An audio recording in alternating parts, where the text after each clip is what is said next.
We'll get him on the auto button soon. Mate, that's what I'm saying. Dude, you don't need a macro anymore. Just get your kid to play for you instead. Auto plus in the blitz battle for me. Yeah, hey buddy, every 2.5 minutes, click this button. That's all you gotta do. When the Kazuna bug was on for the boxes, the kid I look after, I gave him 10 cents every time he did a full box rotation for me. Oh my god, that's child labor. Pretty much. You've just incriminated yourself on the podcast, mate. Fine, that's fine. They know. They know. What? What a great way to start the episode. What's going on, guys? Welcome back to episode 159 of the Good Great Podcast. Gentlemen, the 12th anniversary of OPTC. We've made it 12 years. Whoa. Alas, we're here. I'm here with the usual suspects, Flame and Todd. Knight, unfortunately, unavailable. But who else will step in his place then? The man, the myth, the guy we all fucking hate. Just kidding. It's Stump D Gacha. Ladies and gentlemen, welcome to the podcast, Stump. Hello, how are we all? Woo! And you know, I've got my other friends here, Todd and Flame. They're here as well, guys. What's up, guys? Yeah, we're just chilling. We're just chilling, man. You're... But as I said, 12 years of Treasure Cruise. We are actually, I think this podcast will be approaching, what is it, 7 years, I want to say, in August. Oh my god. Yeah, I know, man. Crazy, right? Well done. I think it's like August 2019, I think is when we started the first episode. So, Jesus. 7 years of the pod. So we've been like, it's actually like, I don't know, the numbers are fucked in my head, but it's like, we started recording it like around the 4th or 5th anniversary, like, you know, just beyond the 5th anniversary pretty much, I suppose, or I guess it was the JP fits or the global, yeah, fuck, my head's spinning. It's crazy shenanigans there, but alas, we're here. 12th anniversary episode. We always love this episode. We always love having Stump on to help us communicate and go through all of the news, all of the units, and we have 5 brand spanking new legends to talk about today. Yes, we do. Which I think we did pretty well in our predictions. Before I get into how we're going, we all did fail though on the exclusive and the 6+, because neither of them occurred, which is quite interesting. Yeah, I mean, can we really take the L if there was never one to begin with? Good point. We take the win. Congratulations, everyone. 100% for the whole podcast. Well done, everyone. I think, as we mentioned before, it was pretty obvious that it was going to be the Yonko. It was pretty obvious given what was being released and stuff, but there was an extra unit that got released there that I think blindsided pretty much everyone, so kudos to the band for that one. But before we get into that, let's get into how you been, man. Flame, talk to me, brother. What's been going on, man? How you been? I've been pretty good. I've been playing a lot of online games recently. Okay, he's an online gamer. I've been playing a lot of Rainbow Six. What? Yeah, don't ask me why. Yeah, okay. Been playing a lot of Rainbow Six. Been playing some Diablo, and I just started Subnautica 2 yesterday. Oh shit! Yeah. Tell us about that Subnautica. I see a lot of people playing it right now. Yeah, I mean, we didn't really play for too long. We played for maybe an hour. Is it a co-op thing now? Yeah, they just added co-op with the second game. Okay. It's on Game Pass if you have it. Yeah, that's kind of dope. Oh, okay, sweet. That's actually kind of cool. Yeah, we were just kind of like just exploring a little bit. Nothing like too crazy happened so far. We're just kind of like building some like basic equipment and like learning the general stuff, but it's in early access, so it's kind of short, I think, right now. But yeah, I've been good. That's cool, man. Happy days. Todd, how you been, brother? What's been happening, man? Yeah, doing pretty good. Last weekend, Carissa and I went to Collecticon in Cleveland. Ooh, how'd it go? How'd you go? Yeah, it was pretty cool. Nice. So we went for the 2 days. We sold lots of stuff. Nice. And we bought a fair amount of stuff. I ended up selling my Nami. I was gonna ask. That was the thing that you wanted to sell, right? You wanted to get the Nami out of the way. Nice. Okay, that's good. It was kind of cool because like there were a bunch of like sales a couple days before the event that were higher than the average current sale. Okay, which was good. So I was able to get a couple $100 more than I thought I was gonna get. Huge. And then literally we get there Sunday morning and I checked the prices and there was a sale that was like almost half of like what I sold it for. So I sold at a good time because that random sale Yeah, could That's a have really huge made it win, bad. dude. I also sold a lot of my One Piece card collections. I have still like some personal stuff that I've kept, but a majority of the stuff that like we had while we were playing, just random alt arts and stuff. Yep. I sold basically a whole binder's worth of stuff. Okay, so nice. Got a pretty decent, hefty paycheck because of that. The old Annie Bank looking healthy, mate. Yeah, still trying to save some cash though. Still trying to save some cash. Absolutely. So that was pretty cool, and I picked up some cards that I wanted for my binder. Picked up some stuff for Carissa, but it was a good show. It was really fun. So happy days, man. Are you kind of like moving away from like the One Piece card game? Like you're not...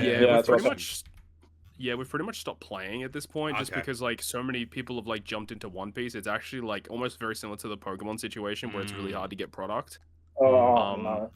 Yeah, it's kind of cooked. So it's like we haven't played in a while either, but we still have like a collection of cards. Like I actually bought a Katakuri card at the convention because I hadn't seen that card around. So like I still pick up cards that I like, but generally like we haven't really opened much product. But there is the anniversary set coming in August, so we might pick up some boxes. We'll see how things go. Dabble.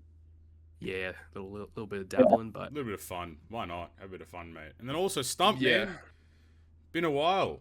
Yo, it's been a while. It's been too long. I feel like I'm the Joe Hendry, if you wrestling fans out there know who I'm talking about, of the GGP podcast. No idea. Shanks legend. I'll say man. That's cool. Well, his thing is you say his name and he appears, and when a Shanks legend appears, you know Stump appears on the GGP podcast. Yeah, and, and when a Shanks legend appears, Captain Smelly gets fucked in the bum on the Sugar Fest. But let's not get into that, a bit later. Hey, at least they made a good Shanks this time. True. They made the best Shanks this time, bro. And he's red. Shanks, man. And he's a red guy. Years, but we got here. But no, I'm good. I'm living. Very busy.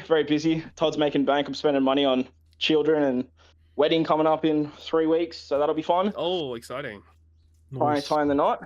And then we head off to New Zealand for a month after that. So you scheduled that in with is there family over there, or is this for a holiday? It's like our honeymoon. So we're treating it as like a family moon, we're calling it. Family moon. We're doing 5 days in the Daintree rainforest to elope to get married, just me and my fiance. Nice. And leaving the little man here for 5 days, so it'll be like a nice, like kind of bit of a honeymoon built into that. Himself in the house, he's gonna fend for himself, little kiddo. I'm Meg Rills, and I'm gonna show you how to survive in the wild. Just get his ass. But then we'll come back and we'll fly off to New Zealand and travel around the South and North Island for a month and do some fun stuff out there. Huge. That's awesome. That's a win, man. Happy days. What about you, Papi? What have you been up to, man? You know, I'm alive. That's point number one. I know Flame's gonna get mad at me because like not a positive update again.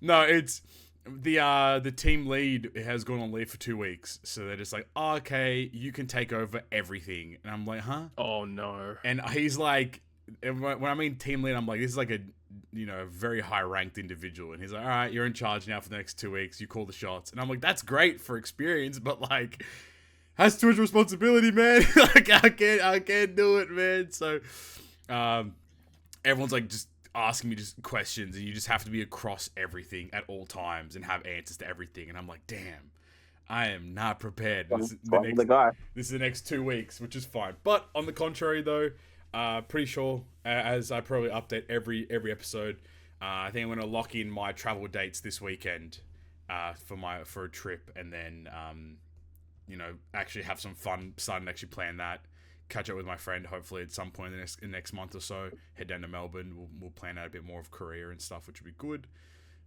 Ooh, nice. So looking forward to that, but alas, that's awesome. We're gonna make it. We're all gonna make it. I mean, I have no good segue after that, but 12th anniversary, gentlemen. 12th anniversary is here. Well, I guess we should start with like the reaction from the video. How did you feel, Todd, about like when you were watching the video? Did you have any hunch there might have been something? Obviously, like we were all pretty across it being the Yonko per se. But where was the vibe there in terms of like the release of Imu. Like, what a crazy left field shot from them.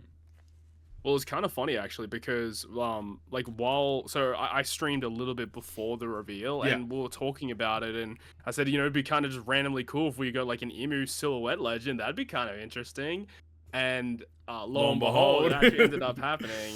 Yep. And the way they did the reveal was just so sick because like we all kind of knew like the 4 emperors were coming. Like it just wasn't very exciting. And they didn't exactly, like with everything that released previously, they also didn't give us a new 6+. So it's like they just needed something like a cherry on top to make it exciting, and that was a really good way to do it. A really interesting way to tie the 4 legends together as well. True, yeah.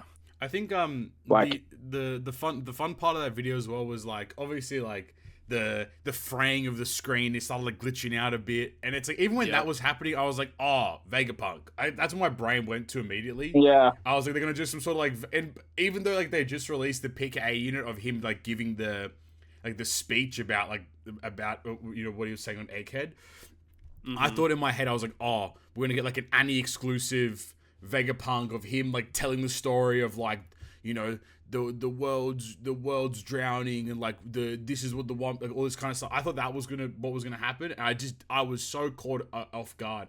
I also then thought it was just gonna be like the Gorosei as a unit, like a whole like all 5 Gorosei as a unit, and then Imu's bitch ass pops up, and I'm like, huh? I'm like, that guy in my game, the first time he's ever appeared in anything outside of the anime is nuts. So Treasure Cruise gets a bit of kudos there, because that's actually a big win for OPTC to get that Imu release. Yeah, I think it's everything else. I think it's a huge win. A huge win. It was quite ballsy too. I did a prediction video like said the Yonkos, and I thought Garling was going to be in that spot. And in the video, I was like, there's no way they do an Emu. Like, they don't have the balls to do Emu. Like, they could, because all they need to do is just throw in the silhouette of him sitting on the throne, and that is his special animation. But there's no way they have the balls to do that. And yeah, egg on my face. They definitely proved me wrong. So yeah, big W. I think, I would have loved to have known like how much influence like Toei and Shueisha and all that kind of stuff would have had in the background in regards to what would have released in OPTC at the time. Because naturally, like releasing Imu as a unit, it's kind of it's a very like prestigious thing. I mean, for lack of a better word, I suppose, to put him into a game, or I should say, sorry, them into a game, it's a very interesting point of view. Where I'm very shocked that they chose OPTC to be the first point, but now that actually opens up room for a lot of other things, and I'm actually, unironically, I'm actually very curious to see how Imu's release goes in Bounty Rush. As a matter of fact. Yeah, I'm curious to see how it pans out. We know that like Bounty Rush will typically follow some release similar to Treasure Cruise in a way, absolutely. Like as for big celebratory stuff. So whenever they have like a new milestone thing, I wouldn't be shocked if Imu shows up. Yeah, absolutely. Yeah, give it a month or two, and he'll be there. Same if they plan on doing it for Pirate Warriors. Ooh, that'd be kind of interesting. Let's stop updating that game and make a new one instead. Yeah, what's that game? Where are they at Pirate Warriors? Like, what part of the story? Are they up to date? Like in Wano or some shit? I don't know, man. I don't think they've done it yet. Probably, I was gonna say they're probably still in Wano, aren't they? Man, they've had like 12 DLCs, man. I don't know. Well, it was Pirate Warriors 4, and I think Pirate Warriors 4, it was like, they didn't even finish Wano. Like, it came out before like Gear 5 even was a thing. Yeah, stupid. So, and because like Wano wasn't finished, what they did was they had like their own like original story to like show how Wano finished, basically. But then eventually they had DLC just for the characters. But the problem is with Pirate Warriors is they have DLC for characters but no new content. So you just replay the old content with like new characters. It's so dumb. Well, let's hack and slash with a different character. Yay. Do you know that there was a tier list of Pirate Warriors 4? Somebody tier list. How the fuck is there a tier list in a game like that? This shit don't make no sense, man. Alas. Yeah. I mean, without further ado, though, we should also address the other things. Shanks, Luffy, Buggy, Blackbeard, all in the game. I think, as we said, very easy prediction for the rest of us. Even Flame's dumbass got it. I mean, what? So, like, so alas. Hey, shout out to me. Shout out to me. I called the Emu two episodes ago. We gotta fact check that. Someone go back and fact check that for us real quick, man. I don't know, bro. To be fair, you probably did, but I gotta fact check you these days, man. But no, Shanks being strength is probably the biggest win for the anniversary.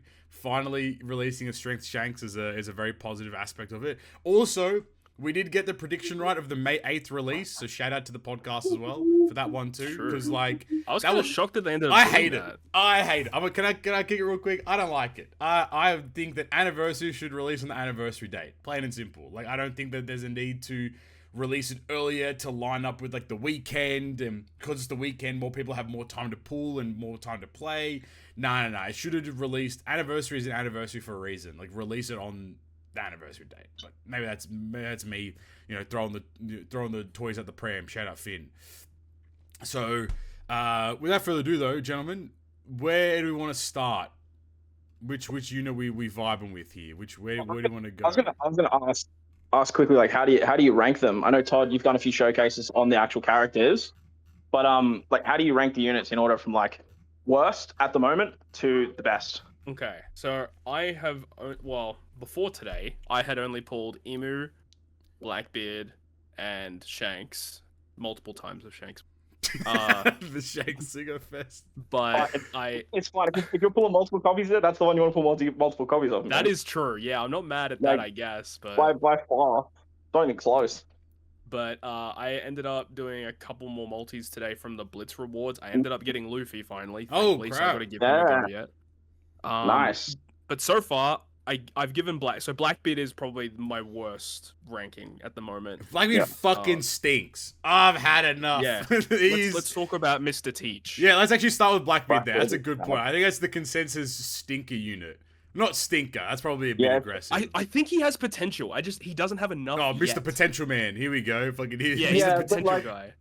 No, I'm a finally side with my boy Porky here. Like, Blackbeards are never good. They come out, we get excited about them, and in a month's time, we're the Andy Mean in Toy Story dropping in the bin, going, I don't want to play with this anymore. Like, verse Blackbeard got the furthest, and even he is so stinky. Like, it's just I don't know. They try and do all this cool stuff with Blackbeard, and it never works because there's just no good Blackbeard pirates. They're never gonna make a good Katarina Devon. Like, it's just not gonna happen.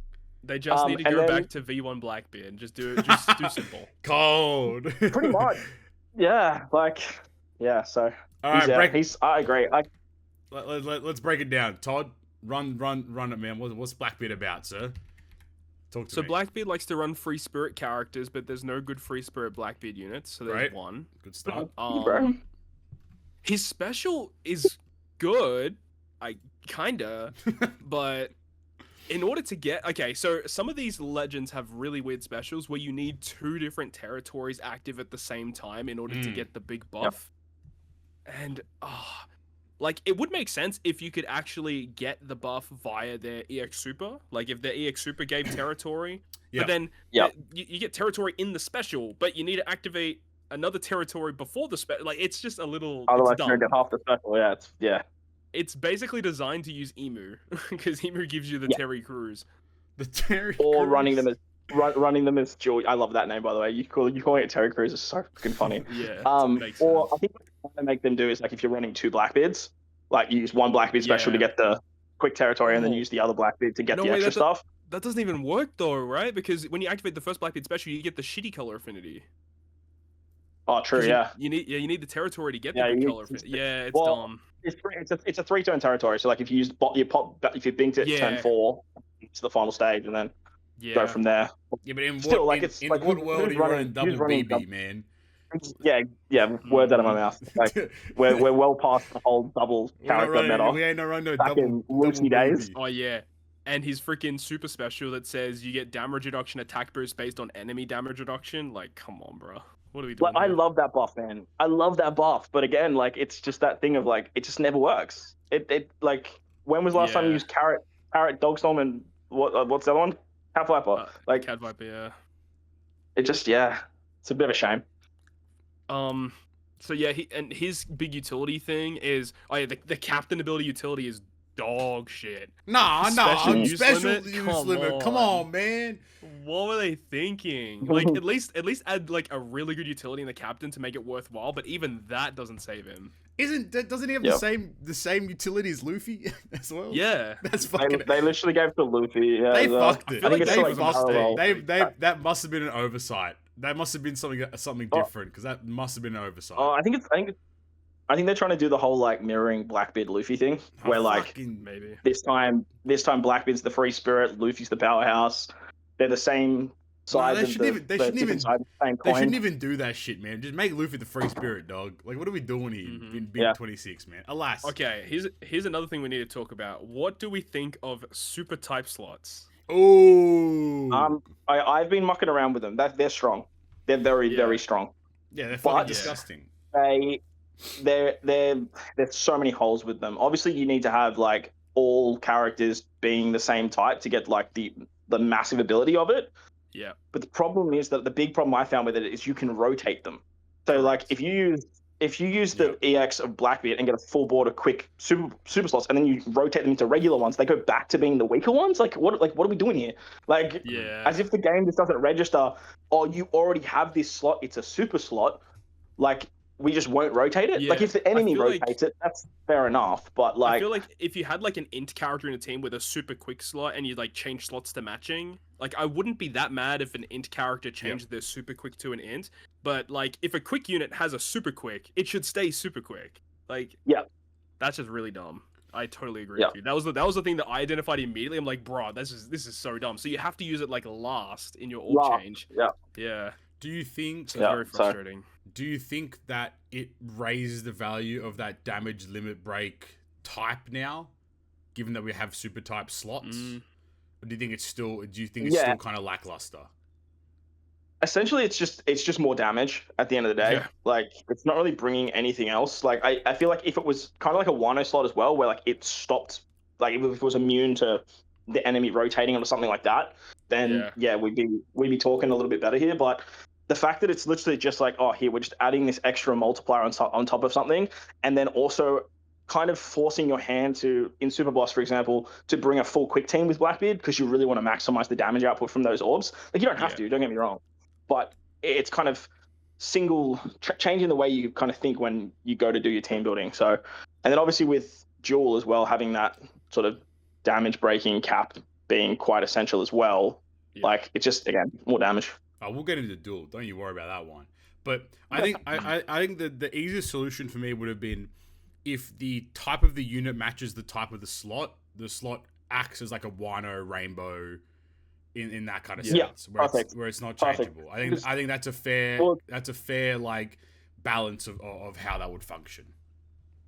Yeah, because like you can't give a super quick slot to an int unit anyway, right? So like it'd be so easy to just have that coded, but look, here we are. Oh, mate, spaghetti code, mate. Alas, it is crazy though, because like I was just thinking about like how like this year's gimmick is the super type slot. If we go back to last year, it was super tandem boost, and it was literally the same thing. It's just purely damage. Like it's free. It's Flames not having an aneurysm this year. It's not a potential ability. That is true. It's not a potential ability. We take the wins where we can. The thing is they've added so many different layers of damage that everyone can reach the trillion damage thing now. So like the damage cap potential abilities are actually we're back to the exact same issue. We're literally back to the exact same issue. I was about to say, like they gave us the potential ability 6 months early. It's not like we avoided it. Like they literally gave it to us for the Elder Celebration. So like they are they've absolutely cap. It always comes back to damage cap. They've cooked it again by changing the damage cap and then giving out all these extra buffs that make the damage cap accessible again. Great for like mid-tier players. Awesome, they can do more damage. But then it's just the same issue of like bashing your head against the wall and just doing the damage cap a trillion times until you clear whatever you need to clear. But to finish off Blackbeard, Rumble. Blackbeard does have he does have a super tandem boost. Yeah. And his super tandem boost is actually pretty good. Like relatively easy to activate because you can use like an egghead super tandem. So egghead or a worse gen or a 4 Emperor. So like any of these Luffys, like quick Luffy, free spirit ones that have super tandem, like that works with him. It works with Zoro Sanji as well. Zoro Sanji, yeah. So there's a ton of good units you can use to trigger the super tandem boost, which is great. Yep. Awesome. And then the Rumble. How do you guys feel about Rumble? Rumble, Jesus Christ. Have you used him yet? Yeah, I've done a showcase. I think he's the worst out of the 5 in Rumble as well. He's pretty bad. But again, it just comes down to a product of like he's a driven character. Yeah. His team, like, again, the Blackbeard Pirates suck, but he literally just goes on the strength-driven team with Shanks, and you just put him in the front so he dies, and then he just gets like a free death crazy. hit, and then you just have the strength team come in and just do what the strength team's already doing. So, yeah, he's like he's not a bad unit. He just doesn't have the units around him to kind of shine. But if you compare him to Shanks, who we'll talk about later, like Shanks makes other units shine, which is kind of like what you kind of want from Blackbeard. You kind of want him to kind of bring the Blackbeard Pirates up. Yeah. But I guess to his character, I suppose he's all going out recruiting all these nasty criminals to make himself better. So I guess it kind of fits. What I've had a little bit of experience with him in Rumble so far, and I've been trying to build like quick driven, like, you know, using like S-Snake and like the Luffy, like maybe Boa, Walkuri, like stuff like that. And the thing that I've had with those type of teams is they just get countered by like the meta. So there's just like they're too slow at charging their specials, and by the time they get their specials, they're already dead. So pretty much. And then you run into Kuma, and like Luffy, Bonnie, Kuma still just devours driven characters, unless you're like talking about Big Mom Katakuri, who's had a huge resurgence. They're actually so good in the meta. I was talking to Naito as well. He's got a bit of a idea about that quick team, like you mentioned, S-Snake, Caesar Clown, Quick Luffy, Doc Q, they kind of pop up. But we were doing some testing with that, and like it just like you said, it just gets steamrolled so quick. Yeah, it just gets unless you can like build it super bulky, which you can do, but then like the fights go too long, and then you end up losing in the last 30 seconds anyway. But he's very interesting. You're gone. Yeah, you're just saying you don't have the DPS at that point. Yeah, exactly. And then you lose Luffy, or the way Blackbeard's specials worded is like he does extra damage if you have less units than the enemy. So you kind of like want a couple of your units to die to do damage. If you have the same amount of units, he gives like a haste and a 20% cooldown, which is excellent. But then if you have more than the enemy, which is 9 times out of 10, you'll put yourself in a position where you have more units. He's like, I couldn't even tell you what his special does. It's so dog shit. I think it's like, and it's buffing. Right. It's like you want to kind of get yourself in a position where, like I said, on that strength team, he dies quickly, and then goes. So when you have the same amount of units, you get the 20% cooldown and the haste. But then on his team, you kind of want him last man standing, so he can be the one that does the damage. But if he dies first, which can happen with RNG, he just doesn't perform how I think they wanted him to. But I don't have Jesus Burgess and Shiryu, so they could be a pretty big up for that team. Like Doc Q's a big help, but like no one really has Doc Q. So because I do have the Shiryu and Burgess, and I tried that a little bit, but I feel like you still need Doc Q, like because Blackbeard needs like 4 Emperors and like Blackbeard Pirates to get like his full kit, and I feel like Doc Q plus the Burgess Shiryu would make a huge difference. Yeah, I was actually fiddling around with it. You only get a level 7 attack down if you have the Blackbeard Pirates, so it's actually just better to just say screw the Blackbeard Pirates and just throw him on that strength driven team, and just let him try and buff them and go from there. I would love to see what Bandai's like design testing were for like the Rumble teams for this guy, because I don't see the vision with this guy, because he's clunky. He's weird. Oh, Clunk Lord, mate. I think Consensus probably the least favorable of the bunch, but that's all right. Anything Grand Party screaming out to you guys at all? Anything? What does he even do? Okay, well that answers my question. He does seem like a pretty good counter to Kizaru. So yeah, but Big Dog, if I see you pull up with a Blackbeard, bro, that's lame as hell. he does counter Kizaru pretty well, actually. Yeah. The only problem with the unit is you have to then run a team that has Blackbeard.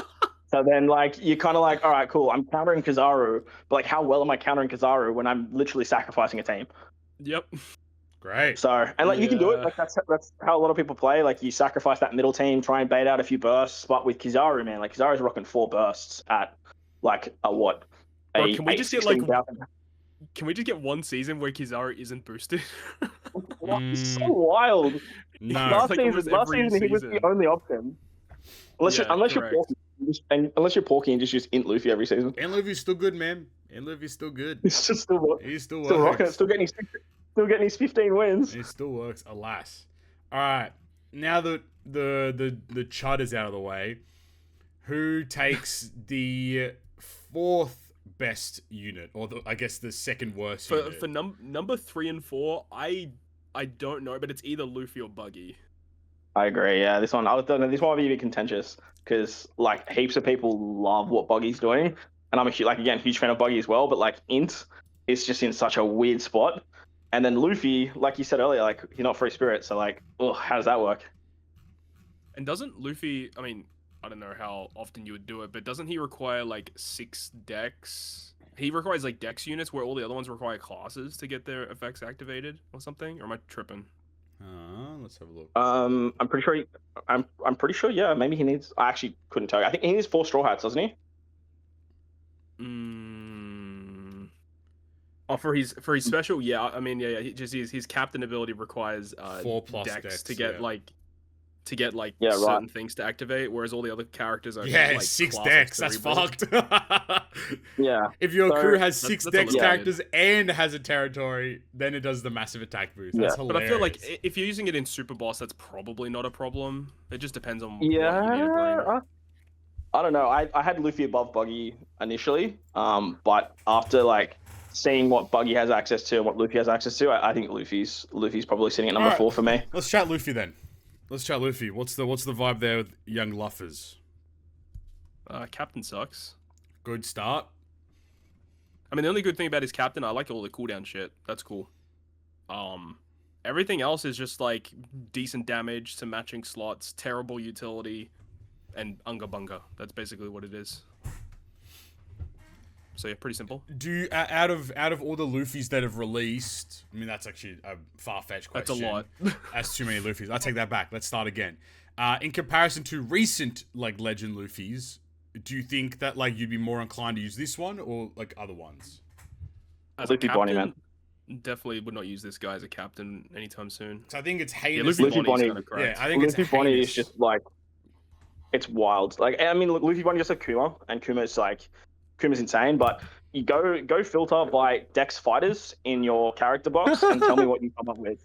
And then he has the ability to change the first class free spirit to fighter.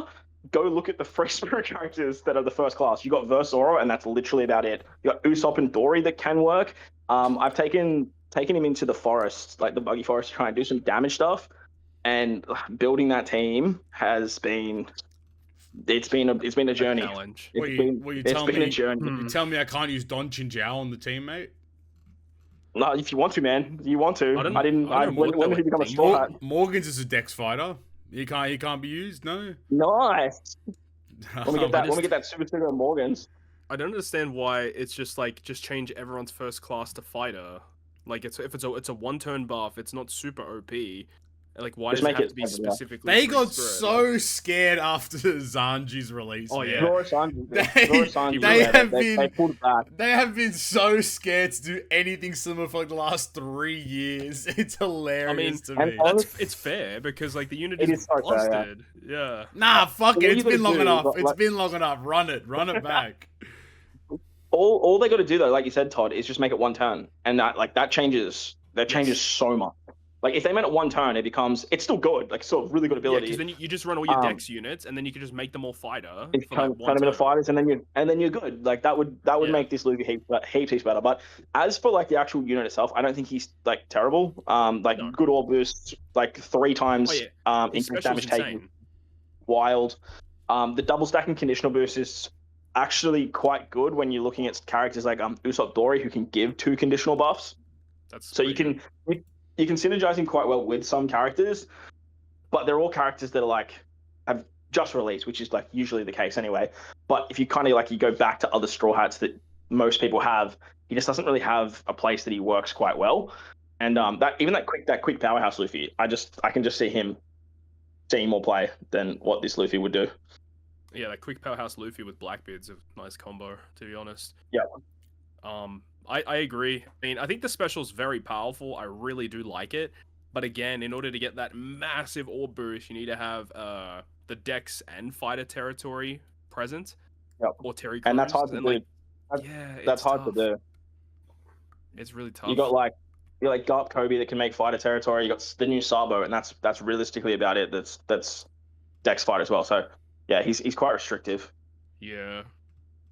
And I mean, his EX supers, like we already talked about the class change thing. There's not really much else going on. He gets some cooldown, which is fine, I guess.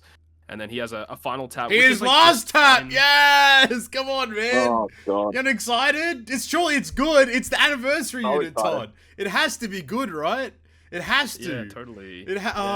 Please, it has to be good, right? I mean, okay, it's better than emus. Okay, that's fucking. I disagree. You think emus is better? The way Emu's team works, Emu's final tap is good, but in saying that, like on paper, yeah, he's got a better final tap. But are we still doing growth rate, chain multiply growth rate as the final tap of Big 26, man? Just give him like 1x damage of what Fighters did, and then call it a day. Like, what are we smoking, brother? No, they did that. They did do that. They did it for the rare recruiter Kainu. They gave him the good final tap. I'm gonna fucking give a Kainu a fisting, mate. I'm calling him ace. Like fucking hell, dude. 0.3 times the damage of normal attacks of all other characters. I kind of got it, man. You know what they're gonna do though? There's gonna be a quick super boss, and it's target locked to the boss with some mobs surrounding it. So you have to use this. You have to use it. You know. I just remember watching the announcement video, and then when I saw like last tap pop up, and I was just thinking, oh, Todd's probably crashing out right now. Yeah. Like, during the reaction, I'm like, oh no, here we go. Every time I see a bad final tap, I just picture Todd's head going, "What are we doing here, man?" Like every time, they're so bad at it. They just don't know how to make good final taps. Again, I think they got scared. They got scared again. They're scared. That fucking that V2 straw hat thing was fucking nasty. Yeah. Like that was way too good, as a matter of fact. And then they tried to make it still viable with like KDAT and stuff, but it just doesn't work. So they're just like, all right, well, no one's using this anyway. We'll just go to these ones that are just stock standard and can work in like a variety of different teams. But like, they're just us. Like, I think they're just us. Yeah. They killed Final Tap when they started having like Rush being able to be hit, like have to be on the 6th tap. That was when it was GG. Yeah, sure. Like it was that's when Like they should never have had Rush be the 6th tap. You should have never gone to that point. Yeah. So you always would tap with your final tap unit last. Alas. 9 times out of 10, the Rush final tap is better than a final tap. 100%. So. Unless like, you somehow wheedle your way into it, yeah. One thing that I've always wanted to see from a final tap that I've never done still is just give him rainbow damage as a final tap. Like that. When Bullet re-releases, hear me out. When Bullet comes out again for the next movie celebration, he's gonna get that, and we're all gonna be saying Bullet stays winning. It's just how it's gonna. He always stays winning, man. How we feeling Rumble wise for Luffers? What's the vibe? I need to have a look at his Rumble actually. He's actually pretty good. He's got some pretty good damage. He does a lot, yeah. Yeah, he hits, I think, his attack style and like a debuffing style unit for like 2.5 times his attack that bypasses defense. Crazy. So this essentially just kills 2 units. Two units, yep. If you're going up against the Free Spirit team, like it'll just bink 2 characters pretty simply. Mm-hmm. But it does 20 times spread as well? You need 4 Straw Hats to get that. Or Yonko. Because that's helpful. Yes, that is true. The Yonkos as well. Because that's helpful. Because like if he insta kills 2 characters and then he does 20x spread to the it's actually quite good. That's actually pretty good. Yeah, that's actually a lot of damage output to those last couple characters for sure. Absolutely. And he can give counter too. Like it's actually kind of interesting. So yeah, the way he works like best is alongside Versa as well because he gives that counter ability to everyone. So then every time Zoro speckles go, you stack his Zoro buff, which is good. Mm-hmm. But finding the 4 Straw Hats on the team can just be a little bit problematic. And then the Dex fighter team that's running around at the moment is the Navy team. So it's kind of like, all right, how do I put this Luffy on the Navy team whilst bringing 4 Straw Hats and having the 3 sword units? It just gets very wonky. But the new Ace helps a lot. He does some pretty cool stuff. Great. Good call. Another new Ace as well. The thing is I don't know how good he's going to be in GP as a leader. Yeah. He's very defensively focused in GP. I don't think defensive focused stuff works in GP. Period. Like I'm actually pretty. No, that's it. Like I don't think it works personally. I agree, but I am quite interested in how his GP is going to work because if you read his leader, I believe all of them will trigger those 3 heals he has because it triggers at different like time points. Yeah, correct. Yes. So So I feel like he could be a very interesting way of just like getting those counter mechanics to work and sort of just stalling out teams to just win in the last 30 seconds. But yeah, like you said, it'll be interesting to see how it goes. It's just going to be heals at different intervals, though, right? So after 80 seconds, you get a heal. Sorry, when it's 80, after 20 seconds, you get a heal. After 50 seconds, you get a heal. After 70 seconds, you get a heal, which is cool. But, like, do you really think that that's going to be the difference maker when I'm fucking running around with the Kizaru, bind you, special bind you, fucking paralyze you, and then have, like, some fat-ass Kuma come in and say, what's up? Like, you know, and beat your ass? Like, I don't know. I think it would be interesting to see how it functions, but I feel like they do this all the time where they try to get very creative with these grand party things, but then they just buff Kizaru again. You can use them 4 times in a fight. Like it's such a backwards approach there. But hopefully, it would be cool to see a bit of change for once, because whenever you refresh in grand party, it's just Kizaru leaders, which is like fair enough. I mean, he's probably the best one out there. So, but I hate it. But you know, that definitely might be the case. All right, is there anything else glaring with Luffers that we want to quickly chat about? Damage limit class. That's about it, really. Just some unga bunga damage guy. That's about it. Yeah, it's not super exciting. We get a Luffy every major celebration. We get a Luffy every major celebration. Add it to the list. Add it to the fucking pile, man. Jesus Christ.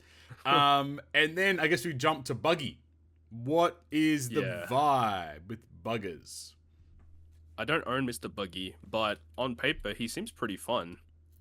Little cross skill, little 4 Emperors action, egghead. It does. It's very fun.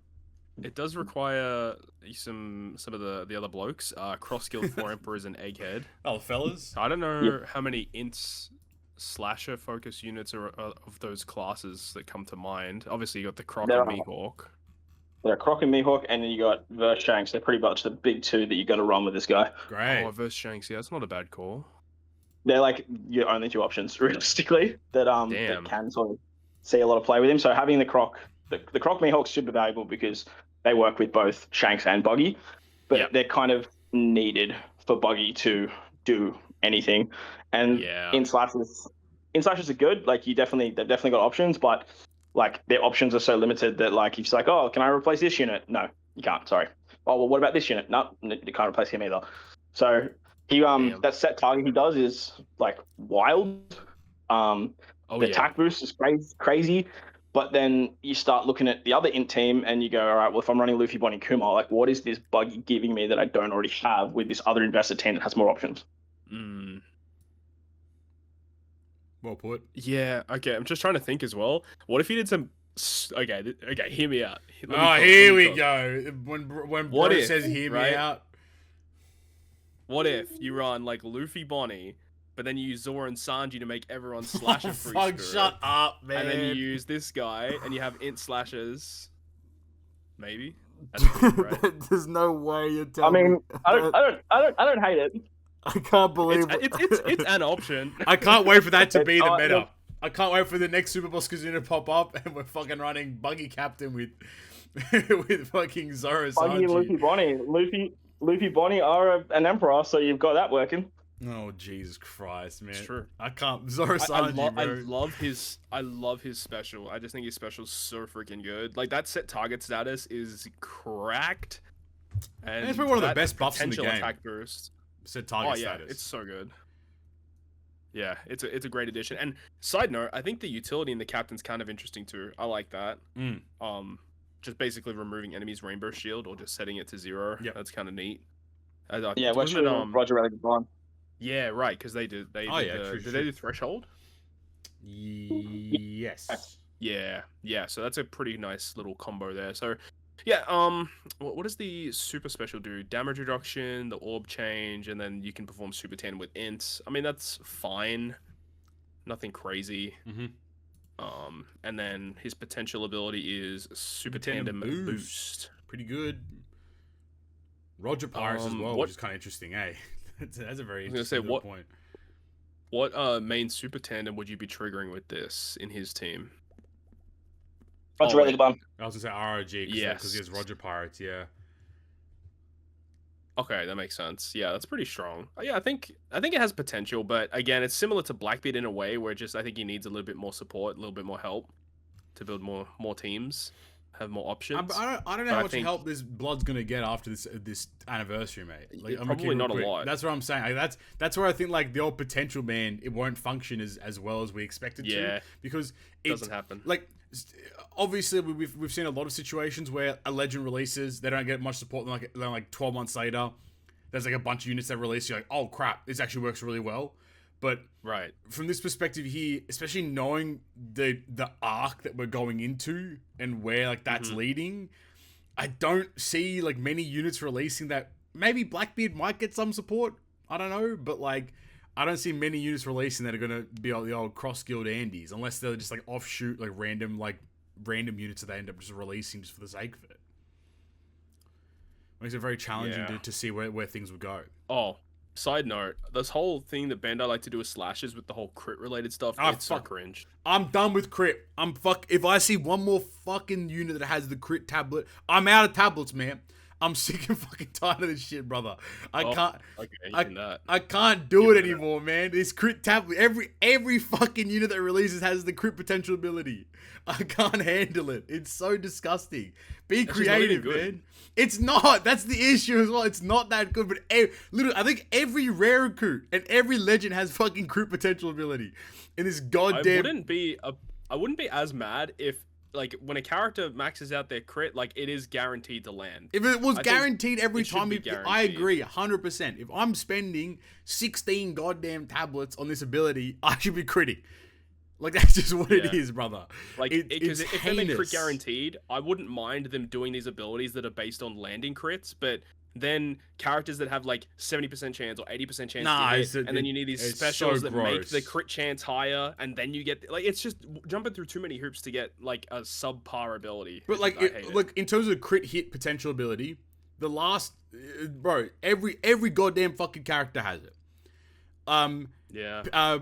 Pirate Rumble Kizaru, Pirate Rumble Kaku, TM Kizaru, 6+ Kid, Croc Mihawk, Burgess Shiryu, Luffy, Shanks, Blackbeard, Buggy, Imu, Sakazuki, Kuzan, the new fucking Roger that comes from Co-op, the new Nusturo that comes from Blitz. Like, where's the creativity? I mean, like, it's slapping crit, and none of these motherfuckers got 100% crit. So, like, what are we doing here, man? It's really dumb. I'm just crashing out because, like, I'm actually running out of crit tablets. Remember when slot bind tablets were like the old crap? Like, I don't have any slot. Now I'm like, dude, I have like no crit tablets left because all these dumbass characters have it. It's so stupid.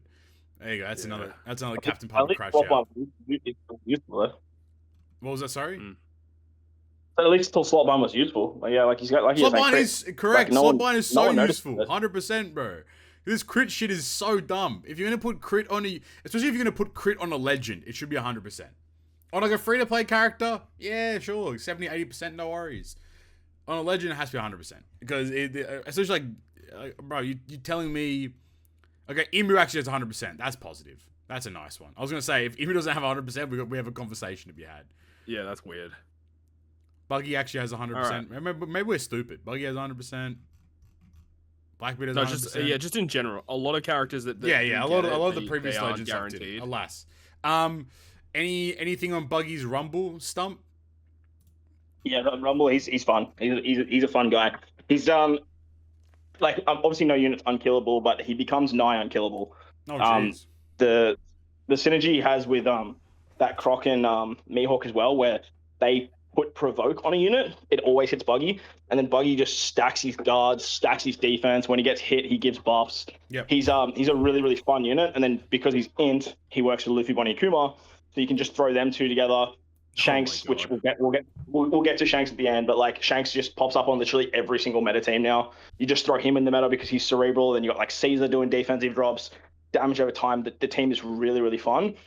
But the issue is if you take him sort of out of that setting and you try and apply into an int-based team, like int's just stinky. Like you run an S-Hawk on the bench, like 2026. Come on. That's like the best. That's like the best you got. Can you play around with like Luffy, Bonnie, Kuma, like that kind of stuff with Buggy as well? Or is I was doing some fun stuff with like Sabo and Yamato and Roger Rayleigh Gaban and trying to do some fun stuff there. But again, like just the way the meta has evolved since this 12th anniversary, like the death shot specials aren't getting the kills they need to get. Luffy Bonnie Kuma can get shut down just instantly by Shanks now. So there's a lot of holes with his build. But again, he falls in the same category as Blackbeard, that he just doesn't have the support. Like where are we finding our new shiny Super Alvida? Like it's just not going to happen. And with the way OPTC is nowadays, it's like you're not running rare recruits, period. So it's unless you're making a PvP legend Alvida, which definitely could happen. That'd be cool. Like that's where he would see some sort of resurgence. But right now, like him and Blackbeard, they're very good units. They can work in PvP, but Buggy more than Blackbeard, I should say.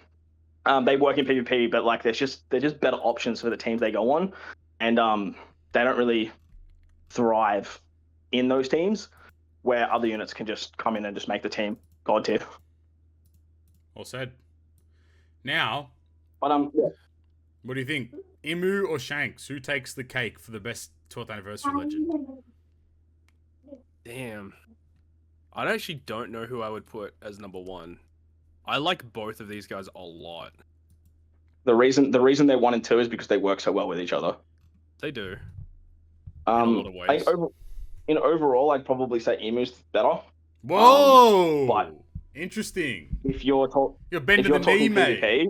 You're bending the knee. I am, yeah. In every, like if you take everywhere into consideration, what Emu's doing is just wild. But at the same time, like if you're not bringing the 4 new units on the team or the elders, like what team you're actually running. Well, but then if you go into PvP, like Shanks is. I cannot believe what they did with freaking Shanks in PvP. He's so disgusting. All right, so I gross. think then Shanks has more flexibility. I think that probably makes a legend better. IMO with more flexibility. Is that a Shanks literally requires other characters on your team. Otherwise, like Shanks by himself actually doesn't do anything really. Yeah. Like you actually need other characters on your team to make Shanks do stuff. Because all of his buffs in his special are like, you know, they give you a buff, but you need like a condition or something else activated for that buff to actually work. So Shanks, when you get him with the right pieces, is freaking disgusting. But if you don't have those pieces, he's kind of by himself.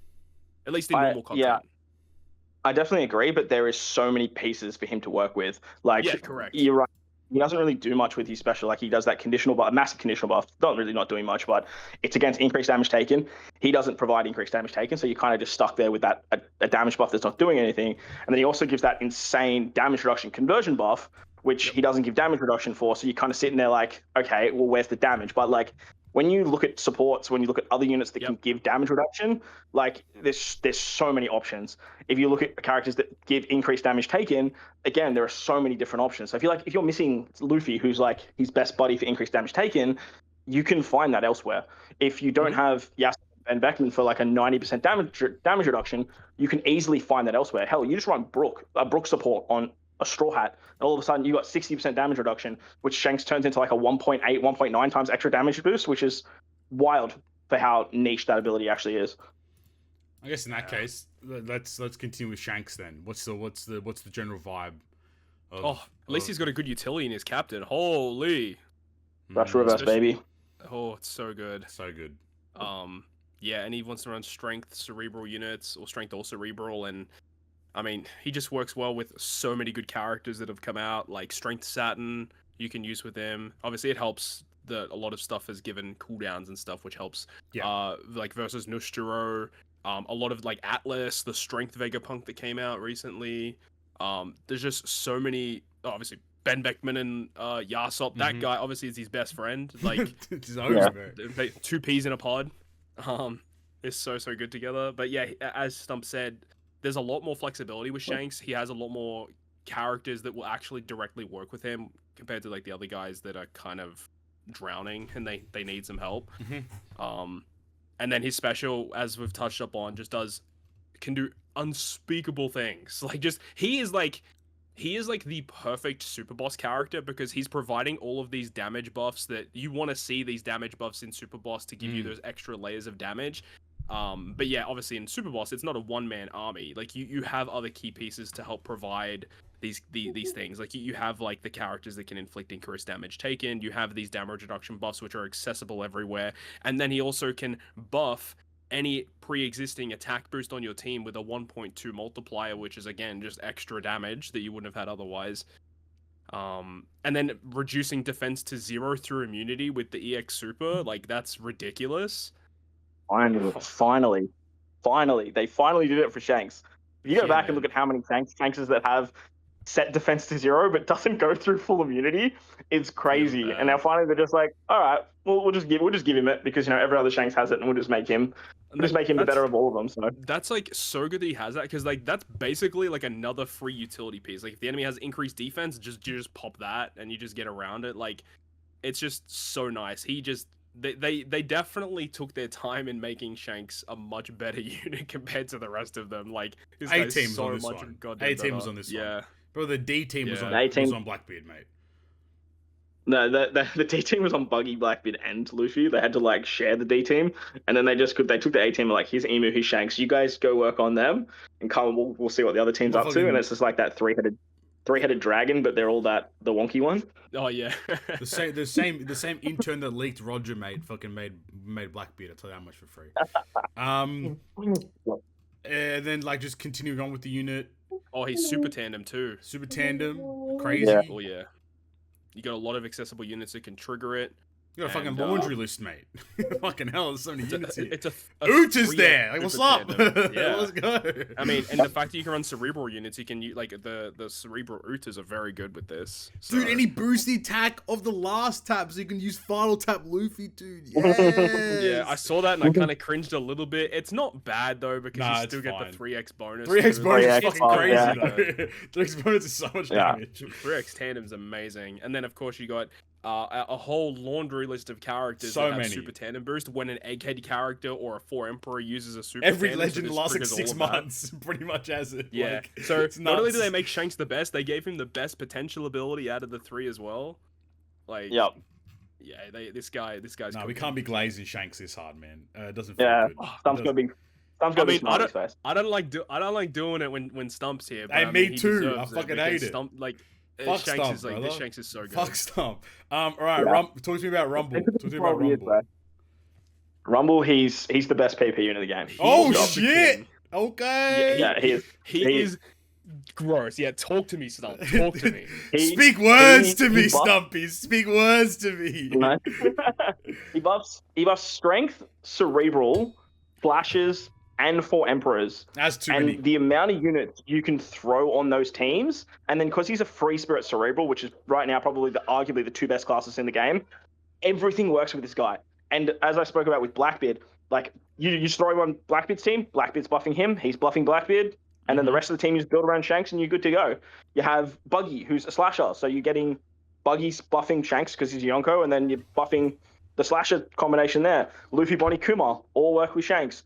Batten, Dusty, Verse Ethan, the list, like Strength Kuma, Mars, Caesar, the list goes on and on and on with how many good units Shanks has. And then you start throwing in this whole swapping ability that they released with Hibari. Like, dude, you have Ben Beckman and Yasop, which is like a disgustingly strong unit with this guy, and you start swapping between the bench. Oh my god! Like Shanks just shut down every free spirit character. Like when I first read his kit and I saw that he did the swapping stuff, I was a bit like concerned. I'm like, oh, I'm not too sure about this whole swapping stuff. But using it in practice, it's like, oh my god, this is so good. Yeah, so if you pop up in our Alliance chat, you'll see how hard Itachi glazes the Navy team, and the reason that the Navy team works so well is because of this swapping ability. It does have like a bit of a hole in the sense that it works better for defensive teams because your abilities proc before the enemy. So, for example, Kuma gives himself 50% cooldown outside the quest. Shanks can roll back for cooldowns by 30%. Kuma technically doesn't have his cooldowns first, so you get the rollback at 0, and then he gives himself the 50%. But if you were fighting an enemy Shanks, you'd get the 50% for your Kuma, and then Shanks would roll it back, which kind of sucks. But with the whole like baby Mars strats, with like death shots with Yamato, there are so many teams running around at the moment that just have like a low-level Mars that just dies in the first 10 seconds. Shanks will come in off the bench, give the 30% rollback, and then you luckily for Emu. Luckily, we have Emu now. Yeah, I can't fucking. If you run the baby Mars, true. baby Yamato shit, Not you're true? cringe. You're cringe. Not true. No, Not let true. me Yeah. talk my shit real quick. If you run the baby Mars, the baby, which is like 95% of this goddamn community, you're fucking lame as Yeah. shit. Your mum's a hoe. Your dad sucks. Eat some It's so fucking cringe. ass, bro. I hate it, It's dude. the cringest shit. Yeah. Level up your fucking unit. Stop being a pussy ass and fucking play Rumble the way it's meant to be. Fucking manner on manner fighting, you dogs. Sorry, continue. It is pretty cringe, and I've always been on that pathway. Again, if you pop up in our Lions chat, you'll see the wars that me and Itachi have, because it is so Itachi. annoying. Like the Navy team, he's watching this, so yeah, fuck. Oh Itachi. yeah, fuck Itachi. That's what I'm saying. It. Fuck that guy. The Navy team is so good because you just throw Mars. Mars dies instantly, gives Lulu a full cooldown, and Lulu would just blast through 4 units, and essentially you can't do anything. And the new Luffy does the same thing. Like you just run a baby Mars, and you can get that to work. But with like Yasop and Ben Beckman and Shanks and having that ability to swap, I was doing stuff with baby Mars, and the team just would like Mars just wasn't dying because everyone's buffing Mars. He just was just sitting there at like his unevolved state, level 50, just doing his thing. So I'm at the point I was just like, well, what am I doing here? I may as well just throw on a maxed Mars and still get the most effectiveness. But yeah, but with Naruto and I were doing some testing with Shanks. We were running 4-man strength teams against the old meta Free Spirit Cerebral teams, and we're beating them in 30 seconds. 4-man. That is so funny.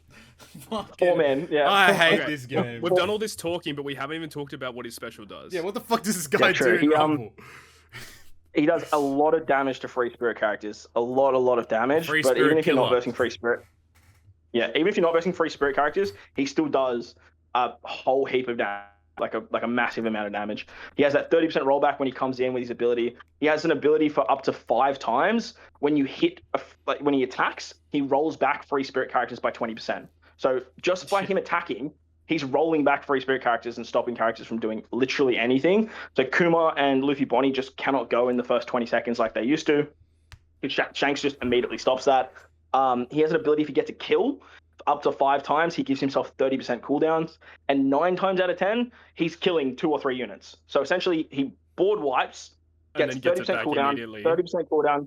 Yep, but then he'll swap to the bench, which he gives that cooldown to the bench character. So if you have Kuma as your first slot in the bench, Kuma comes in with a full special, and then Kuma's ready to go. Or if you have Yasop Ben Beckman on the bench, they have a 50-second cooldown.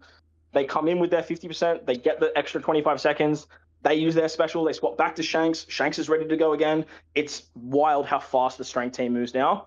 And there's realistically not a lot standing in the way of it, unless you're looking at Emu, who we'll talk about obviously next, and what Todd was saying with that, stopping those death shots.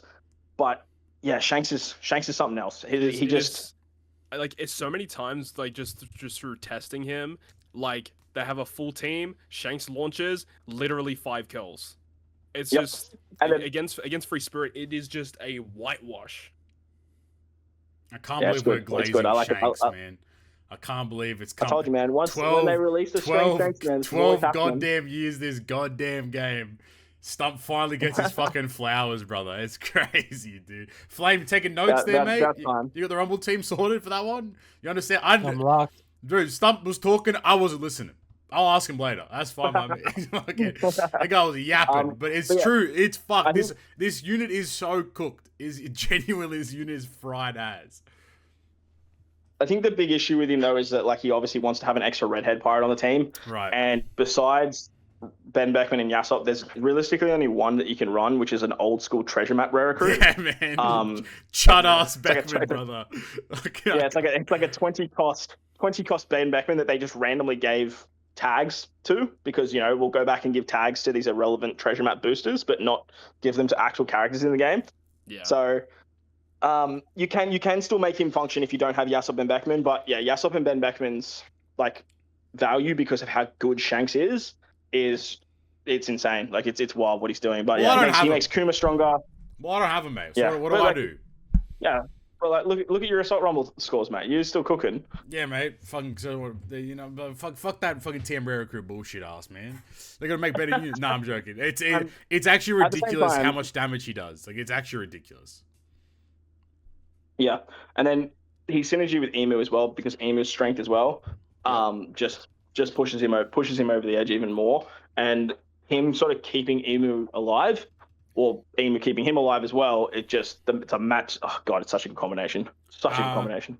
And I guess just quickly before we pivot into Emu, I suppose, Grand Party, anything to sing about for Shanks? Any utility there? There's potential. I haven't really looked into too much of his Grand Party because I've just been honestly spending gems in block just to play more Rumble matches. But yeah, I don't think I think he probably suffers the most from Grand Party, but at the same time, like, who cares? Like, if you're running him under Kizaru, like, Fair. He's still gonna work. He's a strength character. Kizaru's buffing him, like, with all of his passives because Kizaru buffs strength. So, yeah, he's just in a world where you don't really need him to be good in Grand Party. But once it comes out, I'll do a test run of him and see how he rocks. There we go. And then last but not least, the king of the world, some may say, Emu. Occupant of the empty throne. The empty throne. It's not really empty because he's sitting on it, fucking idiot. Jesus Christ. Stupid. Surely it's the best legend in the game. It's Emu, right? Right? I wouldn't go that far. Interesting. Oh, he's good though. Yeah, what's the vibe? Talk to me about it. He's basically a better version of Alba. Oh shit! I actually did enjoy your little comparison there. I think I tuned back into your stream after the announcement. I was like, it actually makes a lot of sense. It's a very interesting little concept there for sure. They took Alba like, oh yeah, Alba goes all right. He's literally Alba on steroids. Is what. Alba was already on. He was on peptides, mate, as well. You know what I'm saying? Yeah, it's really interesting with him because they've made him in such a way where, if you run double Emu, you just don't have to worry about your top row, well, for the most part, being debuffed. So that's pretty cool. Mm-hmm. And as a captain, he gets access to like a multi-mode special where he can do different things depending on whether you've used the EX Super or not.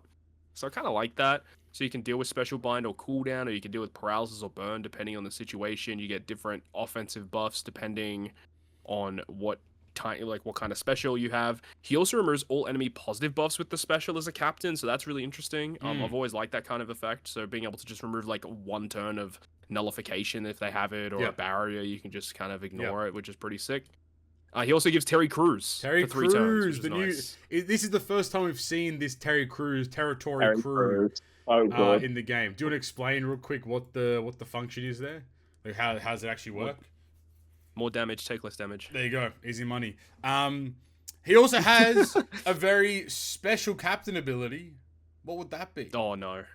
The biggest bait of all time. Yes, straight up. He can auto-clear quests that are less than 6 star. He can only do 6 times a day. But he can auto-clear the quests. He can do it. He can auto-clear it. I mean, this is going to be replacing my Nami Karina runs every day. That's for sure. The thing is, you just use one old mate, one Nami Karina. You go do all your manual freaking things and your gem thing, and Bob's your uncle. Flame just did a pull, didn't he? Yeah. I can already tell. He said, "Oh shit, what'd you pull? What'd you pull, you asshole?" Oh, go fuck yourself, mate. Oh, the glaze. Some can't see this one, but he pulled fucking Shanks during the Shanks glaze. Crazy on me. Let's go. Fuck you, Let's Flame. go. Fuck you, Flame. That's my guy. I fucking hate Flame, brother. I fucking hate this guy. As soon as he started giggling, I knew it. He didn't have to tag me because he's on the fucking show this time, mate. That's what I'm saying. But yeah. So multi-stage. Is this the largest chain boundary we've also seen as well? From 3.5 to 50 to 50x is crazy as a point. I don't know when you're getting 50 anytime soon. Nah, starting with no, if you use the final tab of Luffy, man. Oh yeah, I guess. All right, buddy. All right, buddy. Bro. The starting at 5x though is crazy though. That's crazy. Yeah, that's the crazy part. Absolutely nuts, mate. Bro, like people were able to reach like really high chains back in the day using dedicated chain captains. Now we can reach it with like actually with a good captain ability, man. It's wild. Yeah. So yeah, that's cool. What does the EX Super do again? Oh yeah, removes 5 turns of Rainbow Shield and Threshold. That's pretty good. Nice. Can all these guys be used as crewmates? The EX Supers? Nope. Really? No. Whoa, that's interesting. That's an L. Mm-hmm. That's very interesting. I think honestly, like if they all could have been used as subs, that would have just added to the usability for sure. Like especially for like Blackbeard and Buggy and stuff, just getting access to that kind of ability, just chuck them on random teams to get access to it. But Yeah, it's a bit of an. I wonder why. Do you think they just like, I don't know, maybe it's like thematic thing, like, oh, these are the Yonkos. They just want them to be captains. Yeah, I guess so. Yeah. Yeah, it's a bit of a shame. I think if they could do their EX supers as a sub, like that Blitz team that we're running, like that team would be so cracked. Like it would be by far the best team in the game, and it wouldn't even be close. Yeah.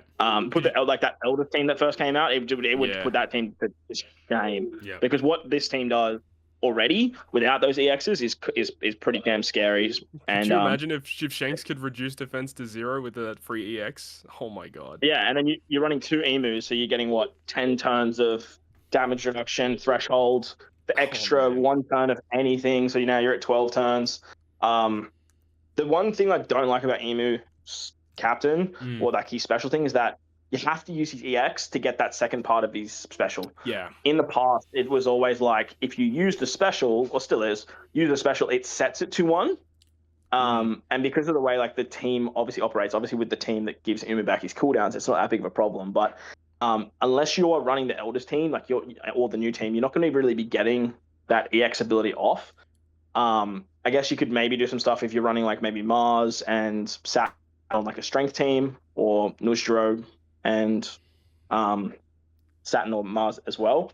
But having to use the EX and then you kind of gated into using one or the other kind of sucks a little bit. But obviously with having the new Yonkos all synergizing so well together, and then Emu tying them all together by when you have that Kiri Karasu live, everything becomes rainbow. Like that ability just sets him over the edge. Because if you're then talking like, okay, well, what friend captain am I going to bring? Essentially, it's just anything that's going to give you more buffs, going to give you more damage, going to help you get around the content or that missing utility that you don't have. You just bring it, and as long as they're buffing some characters on the team or giving you rainbow buffs, like it just gets scary what Emu's doing. There you go. Yeah, he's a pretty cool guy.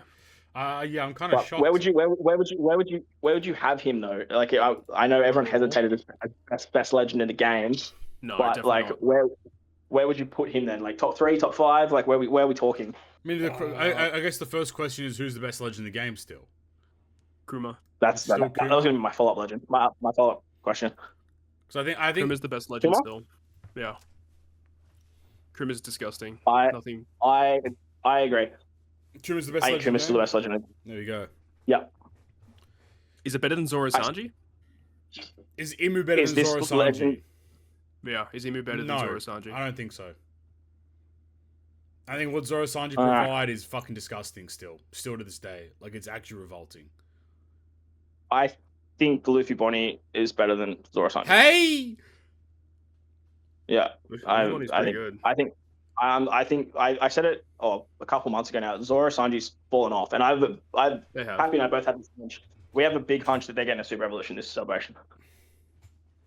They should be. I'd be shocked if they didn't. It would make sense. It'd be stupid if they didn't. This is the time to do it. Drop a paywalled Super Evolution for Zoro Sanji, which obviously like we all hate that, but at the same time, nah, fucking run it, man. I'll drop a fucking 1,500 gems right now. That's the best legend in the game. Make them.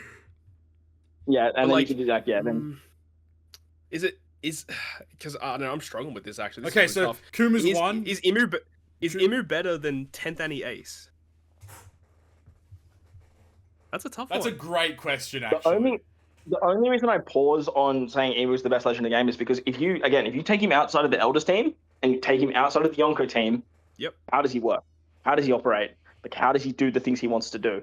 And I guess you can't really say that that's a fault of the character because you have access to all those other characters the same way you have access to Emu. But without the pieces of the puzzle, it becomes, well, okay, the puzzle now just doesn't exist. Where you're talking now Rush Ace, you're talking Zoro Sanji, you're talking Luffy, Bonnie, Kuma. All those characters don't need a puzzle; they just need themselves, and then everything else can kind of work alongside them. Exactly. Or they can work alongside everything else. So, yeah, for me, I think if you're talking a player that has everything in their box, I think you're talking Emu's top 3. I'd probably put him third. But if you're talking just, I don't know, free to play, everyday player that might miss some of the big name characters here and there, I couldn't even like realistically have him like top 5, top 10. Yeah, you need those high cost units to get the most out of Emu. Really, I mean, it's not like you can't use. You can use whatever you want with Emu realistically, but you're missing out on so much by not having those units with him. Whereas like Luffy, Bonnie, Kuma, if you just have those 2 units, you can build so much around those 2 units to counter a lot of stuff. Yeah. So Emu's really good. I think it's close to top 5 for me. I don't know if I wouldn't put him top 3, but I would say around top 5 sounds right for Emu. Then who fills the 4th slot then? Do you think so? What you'd say? Oh, you're just straight up doing that? No, okay. but just in general though. So you'd say what? You'd say Kuma's number 1. Luffy, Bonnie, like Kuma, Luffy, Bonnie, Zoro, Sanji, Ace. Okay, so Zoro, Sanji still stays top 3 in a realistic scenario. And then you're what? 4th is who? Are we saying is 10th Annie Ace really the 4th best legend in the game? You think? He's still pretty good. He does a lot of shit. And I think it's just like Spirit. I think it's just that 50% cooldown. Like let's bring up the Forbidden Shiro here, but like that 50% cooldown side of the quest, like you can't undervalue how good that is on the months that you don't have the characters. Emu does 34%. Like, every single pick. Sorry? Emu does 34%, mate. Yeah. But isn't that for like characters that cost 70 or higher? Yeah. Like, so yeah, again, it's just for like 4 units or 6 units in the game.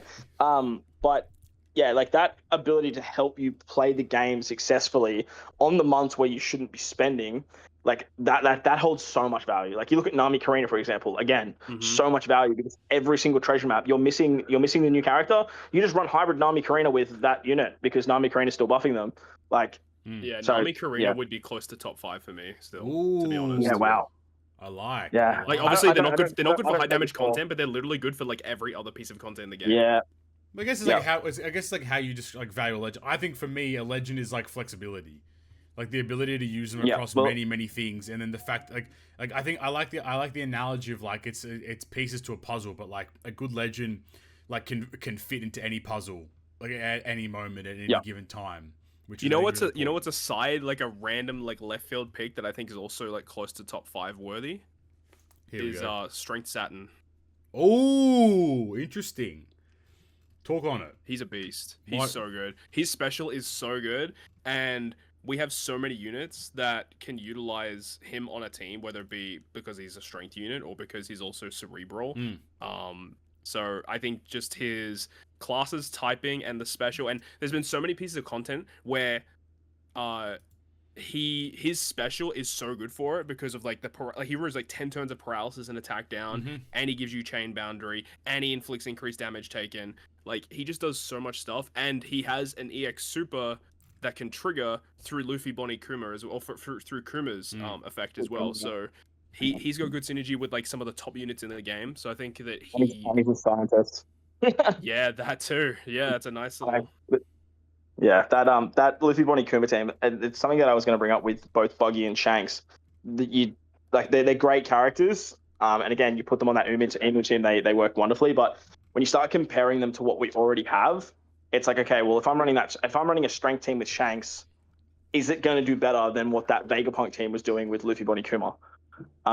If I'm going to be running Buggy and like int slashes, am I going to be able to do something that was better than the free spirit int team that we had with Luffy, Bonnie, Kuma? So I think, I don't know, they really shot themselves in the foot with Luffy, Bonnie, Kuma, in the sense that like great release, fantastic pairing of characters, but those two, I guess it should be a blueprint, I suppose, but those two characters and the way they work with each other to then, again, boost everything else around them and have everything else boost them rather than go, okay, well, here's 5 new characters, build the team, have fun. It makes the game's longevity for players just seem a lot more valuable. Absolutely. I guess quickly. Interesting. Let's finish off Emu. Rumble stuff. How do you guys feel about him in Rumble? Oh man. Go for it, Todd. What a strange unit. So at face value, he only gives a level 7 speed buff to everyone. That's all he does. That's just simply all he does, right? Wrong. He also does crazy shit. So every time he takes a hit, every time he does a hit, every time he heals, he delays enemy CT by 5% and he charges 5%. So that is really freaking cool. I mean, you only do it 10 times per effect, but that effect is so good, especially when he has like such a high CT, and the way that he works, you can get his special back insanely quickly. But like the 5% reduction, like may not seem like a lot, but sometimes that's literally all you need. And random things can happen, right? Where let's say he takes a hit, but in his like attack order, he can also heal himself. So you can like get weird instances where he takes a hit, but then heals, and then you get like 2 hits of the 5% reduction immediately. And like that can just stop enemies from using their special as they climb up the order. So he's just such an interesting unit to stop the enemy from doing stuff. And then of course you've got the ability bind, which is the most broken ability. Yeah, fuck that. I don't know why they thought that was a good idea. That's so stupid. So I think from what you mentioned earlier, where I said it actually doesn't work, but it does, I think they purely put this in the game because they saw how many players were using the Mars strat and the Yamato strats. I genuinely think that they have gone, all right, these people they found a hole in our system. They've exploited the hole and it's working and it seems really cool for them, but that's not how we want it to work. Yeah.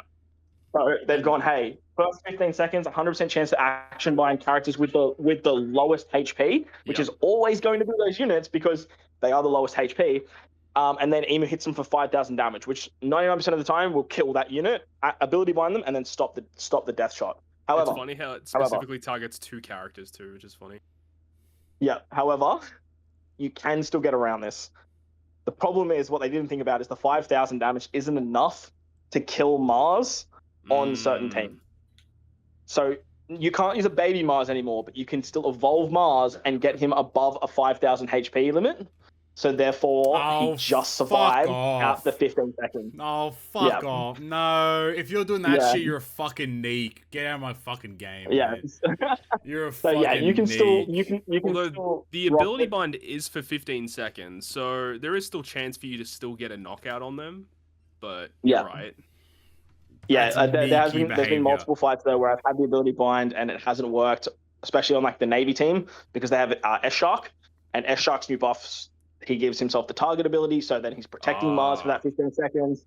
Then you got Habari strats where you're rolling back, but they did give a little bit of contingency here with after 85 seconds, you have the 10-second ability bind that I believe has an 80% chance to hit. Yep. And this one, in my opinion, is more broken because if you get this to hit all units for 10 seconds, the team melts. They lose all of their HP values. So say, let's talk 100 HP, say 70 of that HP is from the HP stats, this essentially becomes a 70% HP cut. Yeah. Just that cannot be avoided. Because the HP doesn't come back.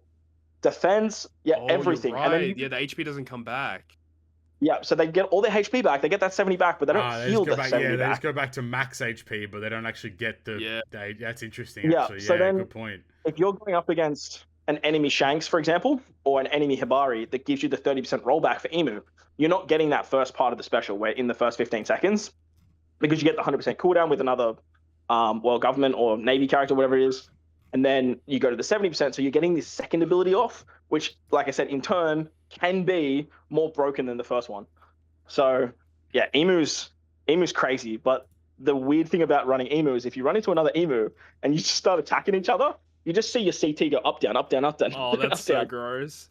Do you know, if one day they actually release, like, PvP against friends, doing a tournament where it's just like you both run Emu and then just 1v1. Yeah, 1v1. Yeah, that'd Emu 1v1 me, yeah, bro. that'd be so funny as like a tournament because it's just pure RNG. Like whoever wins, absolutely. No, I think as always, I think that probably anything with the Grand Party stuff. I think it could be broken. Yeah. Because he charges after 80 seconds, so essentially for the first game, you're not going to have it, but when you use it, you ability bind everyone 100% chance for 15 seconds and a 30% delay. Like, essentially, when you use it, it is an auto win, pretty much. Yeah. Because you can just wait until you're about to use specials. Yeah, exactly. If you have, like, a special ready to go, you bink this first, you hit the ability bind. Like I said, they lose all their HP, and then you just have a special that hits everyone for a fixed damage amount. Like, unless they have an ability that bypasses fixed damage or has an ability that stops the damage that's incoming, you're just basically going to melt through the front line. And, like, that's not going to guarantee you a win, but, like, it puts you in a 99% chance of taking that fight. And then, ideally, like, you want their bench, like, you want to try and keep their bench alive for a little bit so you can build it back up before the next fight. Because when he is boosted in content, you will be able to use this twice. Yeah, absolutely. That's gross. Which is, pretty disgusting. One thing to note is, too, with Emu, if you guys can get him to 120 and put a key in him, I would highly recommend doing that. Yes. Because of the cooldown reduction he gets, it's 10%. So he goes from a 99-second cooldown to an 89-second cooldown, which is monstrous. Like, it's a monstrous difference. So, yeah, make sure you're putting a key into Emu if you can, because I think the meta right now is realistically just Shanks, Emu, and then whatever else I want to put on the team. Jesus. It feels that way. Well, you do want to run at least one other 5 Elder, right, to get the max special? Yeah. Yeah, you got Mars, you got that 20 cost Nujiro now from Blitz. Throw him on the bench. You're done. I hate that the Garling, you can't use the Garling in Rumble. They decided to make supporter characters with not 1 cost anymore. I saw that he was a supporter, and I was jumping through hoops because I was like, we have a 1 cost Elder? Yeah, I think it would be like I still think they're going to release support units. I don't know if it's always going to be supporters. I'm pretty confident there'll still be support units going forward as well, but we'll see. It's that weird supporter shit. I don't know about it. Yeah, but good units, good selection of characters for the anniversary. I'm never a fan of them doing this whole, here's the team, we've built it for you, go have fun. Yeah. It does take away a lot of the what's going to happen in the future, but I think with the Emperors, what we're talking about, having just that EX ability for their own teams, I think that's where the actual Emperor characters are going to hold more value outside of the team. So I can see quite good longevity for a lot of them. If we don't just stick in the anime timeline and just continuously do anime-related stuff, which tends to happen. Yeah, I think... So the question arises now is, like, where do they go with part 2? I think they can just do anything now. Like, I think, like, the world's their oyster at this point. They can either try to tease out Elbaf. They can do our original ideas for, like, part 2, which was, like, go back and do, like, the young Yonko. Like, go back and do the Big Mom Kaido. Go do Whitebeard again. Like, that kind of stuff. That's also on the cards. I'd love that, because that means another Shanks, so I'm down. Nah, we're not doing no fucking Shanks. Fuck that guy. Bro, he's the Emperor everywhere. None of this new Emperors, old Emperors, 5 Emperors. He's there. He's just that guy. I think the world's their oyster at this point now, where they can just do kind of whatever they want. So, like, I think it's way too hard to predict at this point. Like, way too hard. It's really hard. Because this is just a random theming. Like, because, like, last year they were going off of the anime with, like, Saturn and stuff. So we kind of had a timeline about what we kind of knew what was going on. But this time around, we don't. And I still think Elbaf won't be here till August. Mm-hmm. So I don't really know where they could go from here. It's kind of random. So who knows? So I think the reality...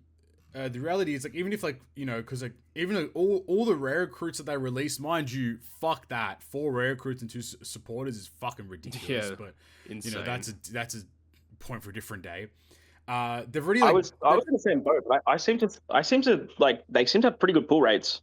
Nah, man, you just do a lot of fucking multis, mate. Did anyone? Dude, I put 4 of them in the first multi. Yeah, they might. I don't think I never checked the actual, like, the percentages, but potentially they were boosted because, like, technically speaking, they were I think the way that, and you correct me if I'm wrong, because, like, the actual rates in game might say otherwise, but when I built out the Sugo, the infographic, the way that, like, it kind of functioned was that those rare recruits were boosted on each part, but then you also had, like, the rare recruits across all parts as well. So, like, every so you had, like, Dragon, Garling, Kuzan, Akainu, Kobe, and Sabo were all rate boosted rare recruits on part 1, and then some of them part 2, part 3, part 4, etc. And then they also still had, like, the boosted for all parts rare recruits, which is, like, Oimo and Kashi and Nami and all that kind of stuff too. So like maybe they were raid boosted, which is kind of a good thing. I don't mind if they do that going forward. I think that's perfectly fine. Better for everyone playing the game to be able to get the new rare recruits and stuff, because that's always the hardest thing to achieve. But I think the fact that they like, you know, blew their load pause on all these units, especially because of that manga panel that we were talking about before, like how all the units are based on that manga. It's like they don't really have much else that they can do now to some capacity in terms of like this, like new Yonko going after the One Piece thing. So I'm pretty excited to see what comes next. I also am down to not do anything else. Like, I'm super down to not have any more. I think this is a perfect 5 legends. The Sugo Fest lasts a while, so people can keep pulling on the banner if they want to. I'm super down for them to not release anything beyond just these 5 characters, and that's it. Because we're not getting a TM Sugo Fest, which is a fucking win, which is fantastic. Like, sure. I highly doubt we're going to get anything on Kazuna, which they might switch it up and do something for Kazuna, but it might just be a regular Kazuna legend, which is fine. And then what? I actually don't think there will be a part 2. Do you think we're getting? I don't know if we're going to get a part. I hope we don't get a part 2, but we might get a part 2. I don't think we're getting 3 parts though. I think we're getting 2 parts in the after party. Yeah, I think like they'll go into just like what they did with Dragon. Like we could get an anniversary exclusive for Kazuna. That's probably the extent of what I think what might hit. Please don't fucking do that shit, man. I'd rather have that than have a whole nother part. I don't think we need more anniversary. I don't think we need any more characters. No, I think it's just perfectly fine. I think there's no more for them to the need to release any more than this. But yeah, that's in terms of legends. And now we can get started with the podcast. I guess like, unironically, there's actually not that much else that did release in terms of that. Like obviously the characters were the main thing. We got 4 new ships. Anything to write home about in regards to in regards to those ships, gentlemen? I'm not super excited about them that much, to be honest. I got the Shanks one completely maxed out because I was so excited, but the rest of them are kind of like whatever. I mean, potentially it depends on Super Boss maybe, because I think that might change things. I might buff one of them for Super Boss depending on how things go, but I don't see much reason wasting Super Cola on them, at least yet. Yeah, I think it's a very, very reasonable approach. I mean, like, they all just buff their characters. That's about it, really. Yeah. That's in line with that, so I think that's perfectly fine, which is good. I mean, interestingly enough, this was like, what, on the third multi? Was it the 4th multi we got all 4 ships? The third multi? What was the fucking Great Eric? Was it fucking 10 multis or some shit? Like, yeah. That's heinous. Yeah, that was wild. That's heinous that they've done. Like, they've released 4 ships on the 3rd multi, but then the Great Eric is fucking the 10th multi. And I think it's still going to be very interesting to see how they approach re-releasing these ships as well. That'll be still the curious part there. So they might just put them as unlockable quests, maybe. I think that would be fucking crazy. You did fucking 500 gems worth of pulls for the Great Eric. I pull up, get him in 30. That's crazy, brother. But it'll be like so far. It'll be so far in the future though. That's the other part of it, I suppose. So maybe it's less usable. We have 2 new free-to-play characters. Fucking first time in God knows how long. We have a Blitz unit. Like, what? We have a free-to-play Blitz unit in Nustro. He also has a 5+ as well, which is cool. Don't really care I don't give a fuck what he does. And we also have a pretty cool character being Roger is our co-op Sugo Fest, our Grand Feast unit, which is kind of cool. Indeed. And he looks great. The artwork looks amazing. Yeah. Actually, we should probably speak on that. What are your guys' thoughts on the artwork? This is like Flame, finally, mate. Hour and a half in, you can speak on the fucking artwork, mate. What's your thoughts on the fucking unit artworks? Or just in general, I guess, across the group? I actually think they're really nice. They're very bright and vibrant. Like I was actually just looking at the Buggy. What did they call it again? Super big? Super giant? What the fuck was the name of the new art? Yeah. I don't remember the name, but it was dumb. It was so funny. Super big art. Super big art ridiculous. Is so good. No, I think it's gorgeous. I'm a big fan of the art. I hate that the alternate pens makes a second copy of the unit with a different ID, but it's the same unit. I fucking despise that. But I'm a big fan of their I think this is the way that alt art should work. I think it's very pretty. The Shanks and the Luffy ones look fucking incredible. They look so the real good. question is why is Mihawk's sword so big? The good question, bruv. Why that guy he got long sword, brother. He got the long sword. Pause on that.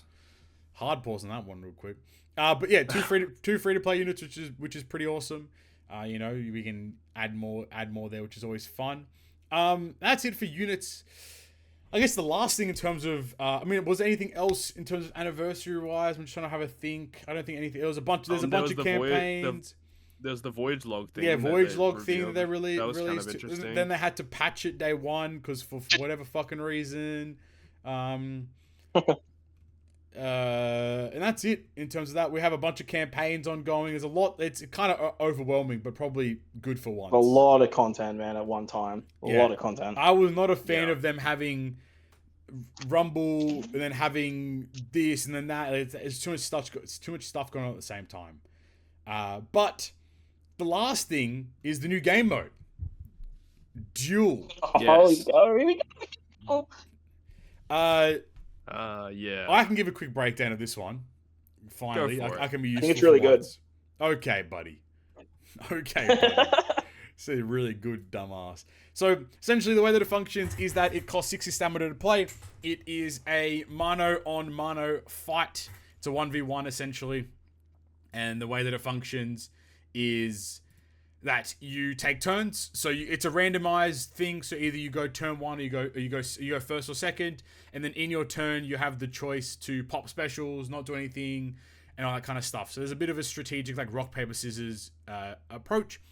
The way that you can win is by either dealing more damage than your opponent on that turn, or if your opponent hits 0 HP.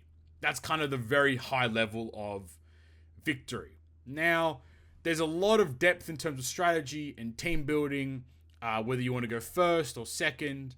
That's kind of the function. The funniest part about all this dick-ass game mode is that it could corrupt your data. That was funny. Not really, because it happened to some people, which is kind of fucked up, where the game would just crash and then delete all the mail in your mailbox and unfavorite all of your units. So that's great that was even possible to occur to begin with. But that's kind of the high level of Duel. Rank 1 gets 1,000 tavern medals, which makes no fucking sense at all. Like, it's crazy. That's 20 multis. That's fucking Imagine ridiculous. If you get to use them and they expire. That's that'd be such a cold screenshot though. That'd be so fun. 1,000 is nuts, and then it goes 500, 250, etc., etc., etc. I don't think we have any comms in terms of if this is going to be every co-op this is going to appear, if it's going to happen like is the ranking every time? Is it only after the 3-month period? Like, what? I don't know if we have any comms on how the ranking is going to function in terms of Duel, if it's going to be every month it's going to be like this. But that's about it for the mode. It's pretty straightforward, but then not really, because like the team building and all the shenanigans there gets a bit haywire. But I don't know, Todd, what's been your experience so far with Duel? I am currently, I think I'm 46 stars is what my rank currently is. I haven't played as much as I really should have, but my experience with it is like in the low to mid levels, honestly, I don't have a problem with it because I basically win every game, so it's not a problem. But once you get to those high levels and you're going whale v whale, you're playing people that are above you, that have more investments. Yeah, I mean, it's kind of weird, honestly. I think they definitely could use some tweaks. I think the biggest issue, at least that I personally think can see with it, is the whole like first second thing. I think it's the person that has the higher rank goes first. Am I wrong on that? Oh, okay, interesting. I actually wasn't aware that there was a. I think that's what that makes sense. That makes a lot more sense to me. Yeah. So I get that's the case. It just feels like the person that goes first has like such a disadvantage. Yeah, absolutely. Because you literally watch what your opponent does. So if your opponent pops all your specials, Also, this, but I mean, it is team dependent because there are teams that can literally just spam everything and no matter what, they'll just still win. But just the fact that like if your opponent, you can react to what your opponent does, whereas like you're going in blind if you're first. So I think that I don't know how they can really fix that. Maybe there's like a coin flip kind of thing or rock paper scissors at the start. Maybe I think Porky made a good point. They should just like hide what they're doing. Like they could maybe display like I don't know how they make it look elegant, but like the fact that you can see like, oh, my opponent is popping specials to burst turn 1. I now have that information. I'm not going to use any of my specials. They can win round 1, but since they've used all their specials, I can now guarantee pretty much winning round 2 and 3. Obviously, there are lots of teams now where like you can kind of sustain for 3 turns, or like even turn 1 you can probably out DPS them and stuff. But I think that's probably, I agree with you 100%. I think the biggest tweak there needs to be a better way to remove a lot of the disadvantage of, because I want to be able to like run turn 1 like and catch people off guard. But if I'm going first and I'm popping all of my specials, then that person's just going to tap with 1 unit, lose round 1. Yeah. I now don't have the ability to then pop all my specials in battle 3 or round 3. So I pretty much just lose, you know, unless like I somehow out damage them on round 2, which is probably unlikely, but is obviously potentially able to occur. But it's a weird, I don't know, it's a very interesting approach in that lens where you are right. The person that goes first generally will get a bit of a disadvantage here, which isn't fun, to say the least. I'd like to hear Stump's opinions on this one.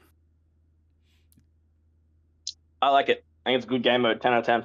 Oh my days! No fucking shot. No, I'm just kidding. That's what I was gonna say. I might boot you off the cars right now today. I am more pleasantly surprised with the game mode than I thought I was going to be. And initially, like I was like, this sounds like a sick concept. Seems like a very like fun way of implementing an actual sort of PvP style with the general 6 out of 6. Yeah. I didn't love that it was in co-op, but again, it made sense that it was. Yeah.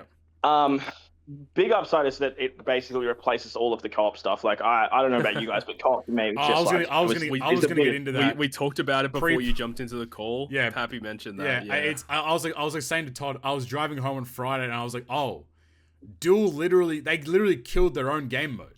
Like they genuinely killed Co-op Quest outright. Like it's such a useless game mode now. They literally just went like, how do we make Infinite MC better? We'll create Duel mode. That's what we'll do. We'll just do that. But even on top of that, you don't have to play beyond a Warlord if you want to complete the CMMs. It's actually ridiculous. Exactly. That's literally all I did. It is. Oh, actually, I think you get bounty, don't you? You can get bounty for clearing it. Nah, not anymore. No, okay. The CMMs are literally play the fucking game, like play 30 times, do the bounty missions, which is now up to 300 mil, and that's it. That's I think genuinely that's the extent of. I mean, I'll confirm as you're kind of describing this stuff, but like that's pretty much the extent of what those CMMs are. Like it's genuinely, here we go, 300 mil, play Co-op Quest or Duel 30 times, and then clear the PK up to 150. That's it.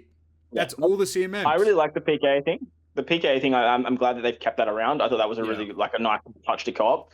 But yeah, going back to Duel, I think like I've been playing Duel on obviously my account, which very heavily invested.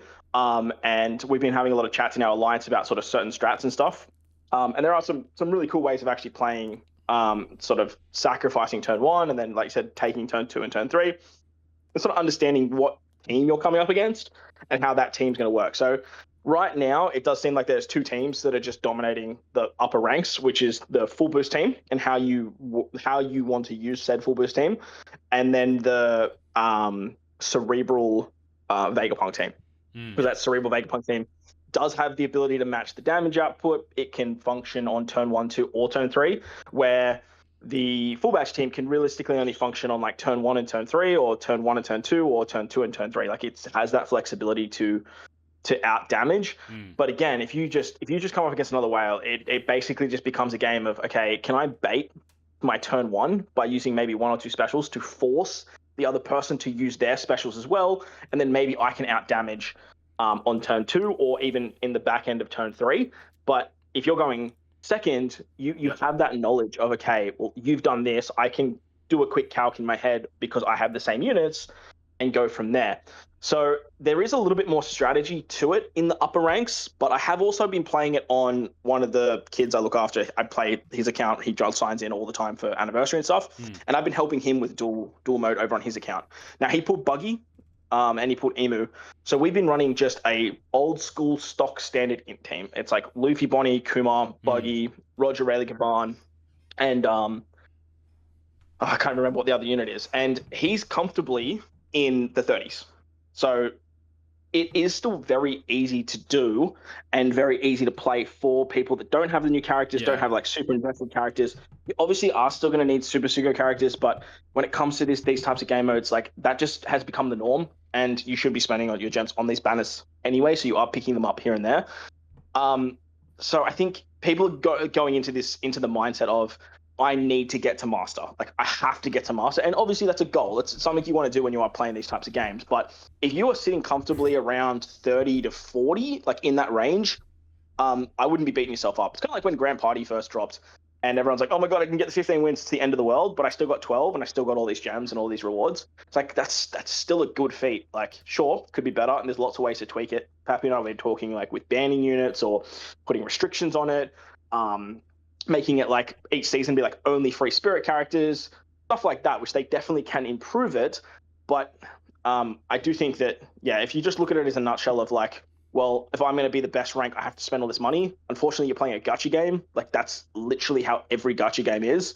You can't really fight against that. But cool concept. I do think they can do a little bit of it. Kind of touching up on what you said, like that was one aspect of it that I actually kind of do like as well, is there's not like a ton of gimmicks that you have to get around. It's basically just one thing each stage. And that is really good for like not only just for people trying to do high damage stuff, but for people that don't have that full investment with a ton of new units, because you only have to get around one gimmick, that's it. So people are going to be able to build that and get around that pretty easily, and that's great. So that's big thumbs up from me. And the other thing is that with the rule set this season, they've kind of promoted the fact that, hey, you know, the new batch can be good for it. Luffy, Bonnie, and Kuma can be good for it because they've got like Elbath arc and like Egghead arc characters are all like getting the buffs and all of that. So I really hope it just doesn't boil down to Luffy, Bonnie, Kuma every single month. Like, I really do hope that the meta shifts and changes. That's my hope, but knowing Bandai and their track record, that's probably not going to happen. Yeah, I think the easiest solution to that is just banning things or creating limitations, and not just like, oh, free spirit get minus or they don't get cooldown or something like that. It's like, no, just be like, this season or this approach, you can only use let's say like Marine Forward tag or something like that, you know. Oh geez, that'd be an awful team. But you know what I mean? Like, I think in that sense, like, or of course expand that beyond just like one tag, naturally speaking. But like, I think like having it in that particular sense provides, you know, a bit more like creativity, forces new units to appear, gets people like thinking about other stuff. But you are correct, because the concern is like, we have these units that do unga bunga fucking damage, and even if they're not quote unquote buffed, you could probably still run them and do quite well. So how do you stop people from running the same shit over and over again? And also, shout out to the support style units as captains. Hell yeah. Yeah, true. Those units cracked. Just extend the duration of all your beneficial buffs by one. That shit is fucking gross. Like, using that Lilith, I think was it the quick Lilith? That was what I was using. Yeah. Just like popping Lubon and Kuma like twice. Fucking all these shit. Like, it's not just attack and all. Boosting it's literally every positive buff. It's fucking disgusting. Like, and then it's just damn. And then it's just like, whoop. I can use this now. I don't have to pop anything else on the next battle, and I'm ready to fucking run. Yeah. It's a bit of an insane thing. The other point, I think is fucking hilarious, Todd, when you replied to my my tweet. Straight bait. Everyone was at your fucking gills, man. It's hilarious. Bro, it's so joke. Yeah. You're just like, why would you farm so this? It's obviously it's a joke. Or even if it isn't, people are like, no, but actually because you can fucking do it. And it's like, chill out, man. It's not that fucking. I know, people need to chill. But like that's the thing as well that we like. So there's like multiple different modes to this because there are people that are wanting to grind and actually get to those high levels, but then you've also got the people that are willing to just tank essentially once they get to that guaranteed rank and just farm materials. Which I mean, that's one way to do it if you want to do it. If you want to go that way, you know, sure. Like to be fair, it, like you know? like if you're in need of like the Rumble Scrolls and like the manual's actually quite good, given that we're probably going to be having to level up quite a lot of units potentially in that kind of sense. Obviously the stones are great because it just makes it easier to get to that grand feast. I think you need like 7,500 stones to do the five multis to get the co-op units on the multis, so you get the highest score possible. Pretty much, I think that's the general extent of it. So it's easier to get to that point as well. Obviously, the candy's fantastic. I think the only concern is that people are getting a bit blindsided by the fact that since we have all of the legends, you get a lot more duplicate drops.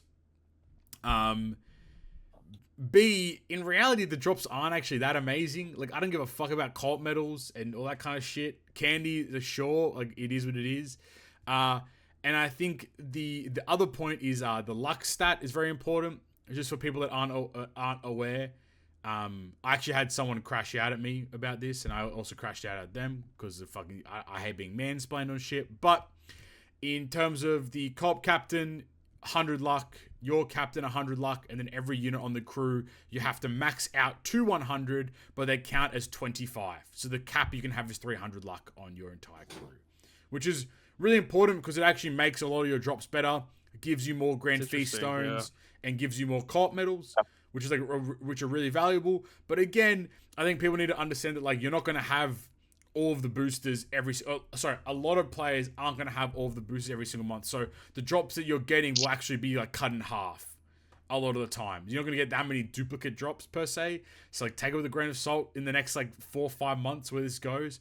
The other point is that you are right. When you reach certain thresholds, you no longer can go down, which is great because it means that like once you climb over that 50 rank and you hit master, you know, no one can drop from that. And I think the way that the rankings work is like a first come, first serve kind of thing, where like if everyone lands on 50, the first person to reach it gets a higher rank. I think that's how it technically functions, which is like good because it means like, I mean, it's actually not that good because it means that there's a bit of a race to get to 50 and then you can start quote unquote farming if you want. But then you are right, there are a lot of ways to play. You want to keep pushing for higher and higher stars, go for it. You want to just get to 50 and stop playing, also great. I think if you get to 50 and stop playing, you'll probably be in like top 1k a lot of the time, you know, especially going forward as well. So you can get, I think it's like 30 tavern medals from the top 1k, I think it is roughly. And if that's like every if that's like every single time a co-op is being played, you're getting these rewards, not bad. An extra 30 tavern medals in the kitty every single time is actually not that bad overall. So I think fundamentally though, like there is a lot that they can do in terms of tweaking it, and I hope that they do take a bit of action in terms of potentially adjusting the way that it functions, because I think the concept of a 6v6 is really cool, but I hope that they then start tweaking and making the game a bit more interesting in terms of like how do they handle things going forward in the next couple months as well. I think that's it for Duel. Anything else? Oh yeah, one thing I just wanted to bring up real quick as well is the OPTC run campaign. Yes. Make sure to actually like play it, because like when OPTC run is normally out on a weekly basis, the difference between one rank and another is literally 1 medal, which is nothing. This time around, the difference between one rank and another is 20. Yeah, it's a big. So the top rank is 100 tavern medals. It's a lot. and then it goes down to 80, and then to 60. So I would suggest, like, I think you have to reach like over nearly 300,000 in order to get to the top rank though. But like this season they've got like more meets and stuff, so reaching those higher numbers is definitely like doable. So yeah, just a side note I thought I'd bring up. No, that's a great point. I'm stupid. I can't do it, but if you can do it, fucking do it. It's especially like. I think like this Sugar Fest is gonna be here till what, like probably like June something, maybe even like late June or some shit Something like that. So like you made the infographic. Yeah, fucking I did. I only do it on the date that it releases. I don't fucking do the other part of it. But I'm assuming I'm assuming like my guess is like mid to end June is my. I mean it's like July. Maybe not. I don't know. You fucked it up. Did I? Graphic. Did I? You said May 8th to May 9th. Nah, see, you're dumb. I'm gonna kick it real quick. You know why you're stupid? Look at what it says PSD and JSD, you gronk. Yeah, okay, hold that, bro. Dumb. You and every other person in the goddamn subreddit Discord, it's like, I'm actually Captain Smelly. You fucking got it wrong, you piece of shit. And I'm like, no, you just learn how to read, pussy. So I just crashed out at you for no reason. But you also just didn't put it on there, so that's fine. Yeah, I never do. You just did okay, just the start date. Gotcha. Yeah, I always do the start date. But yeah, so many times people are like, yeah, you got it fucking wrong. I'm like, no. People on the internet love to tell you when you're wrong. And I'm like, I don't think you should have a read, mate. Like when I posted like a screenshot of the Auto Plus team, someone replied being like, you have to use Shanks. I'm like, no, you don't. That's why Jinbei's on him, so you don't use him. Another thing as well, Treasure Cruise hit top grossing. Crazy. Yeah. But people are shocked by this. I wasn't shocked at all. I'm shocked. No way. I mean, we didn't hit it last, Annie. Yeah, but look at the structure of last Annie. Yeah. It was... True. The Super Sugos were spread out over like 3 months. They dropped all parts on one day. They did that last Annie. Part 1.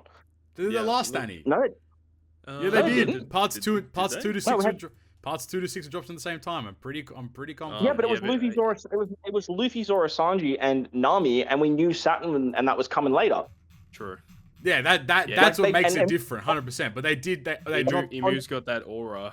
Emu does. On top of that, we had Emu as well. So like. That was like I saw that drop an emu on day 2, and I was like, no, we didn't top grossing. Like you literally had people that don't play Treasure Cruise download the game for emu.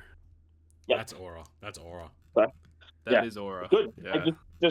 Just keep this structure moving forward. It's very simple. It makes them more money too. I disagree. I think they should not ever fucking do 6 parts again in their goddamn life. That's what I personally think. But you know, they should not give me 4 of the same legend in 30 multi. That's also a great point, Your Honor. It's a fantastic point. Although it was the best one, so I'll take it, I guess.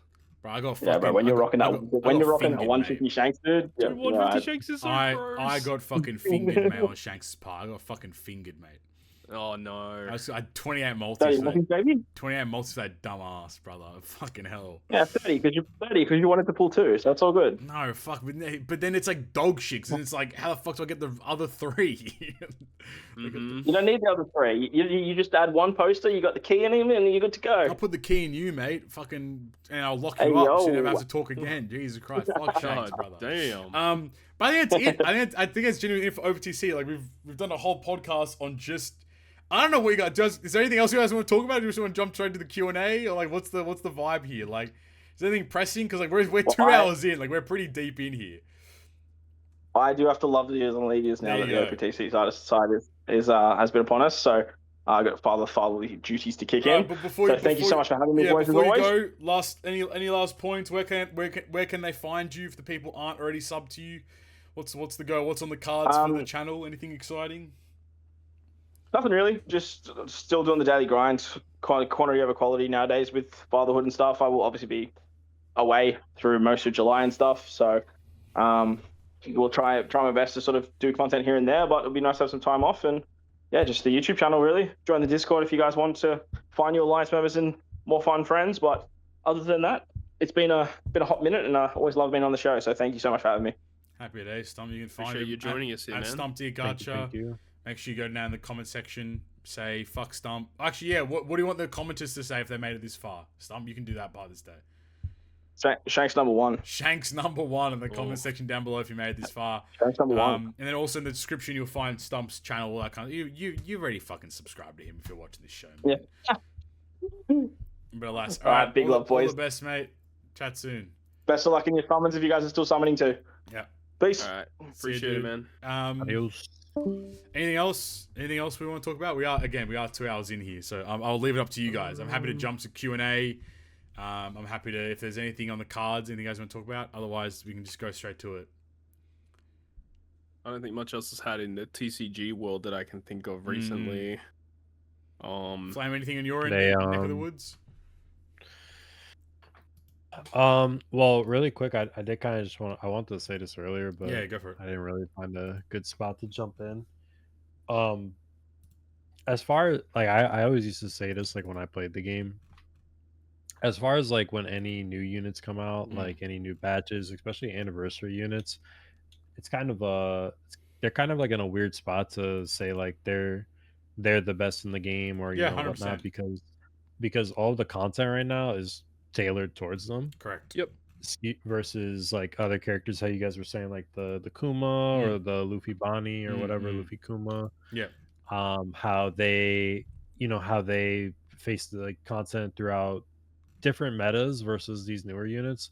So I feel like it'd probably be a safer bet to wait a little bit before saying like, oh, this is like top 3, top 5. Oh no, I need to know right now which one's the best. No, you're 100% right, man. Like I think like it goes without saying, like you can't review anything until like 3 or 4 months down the line.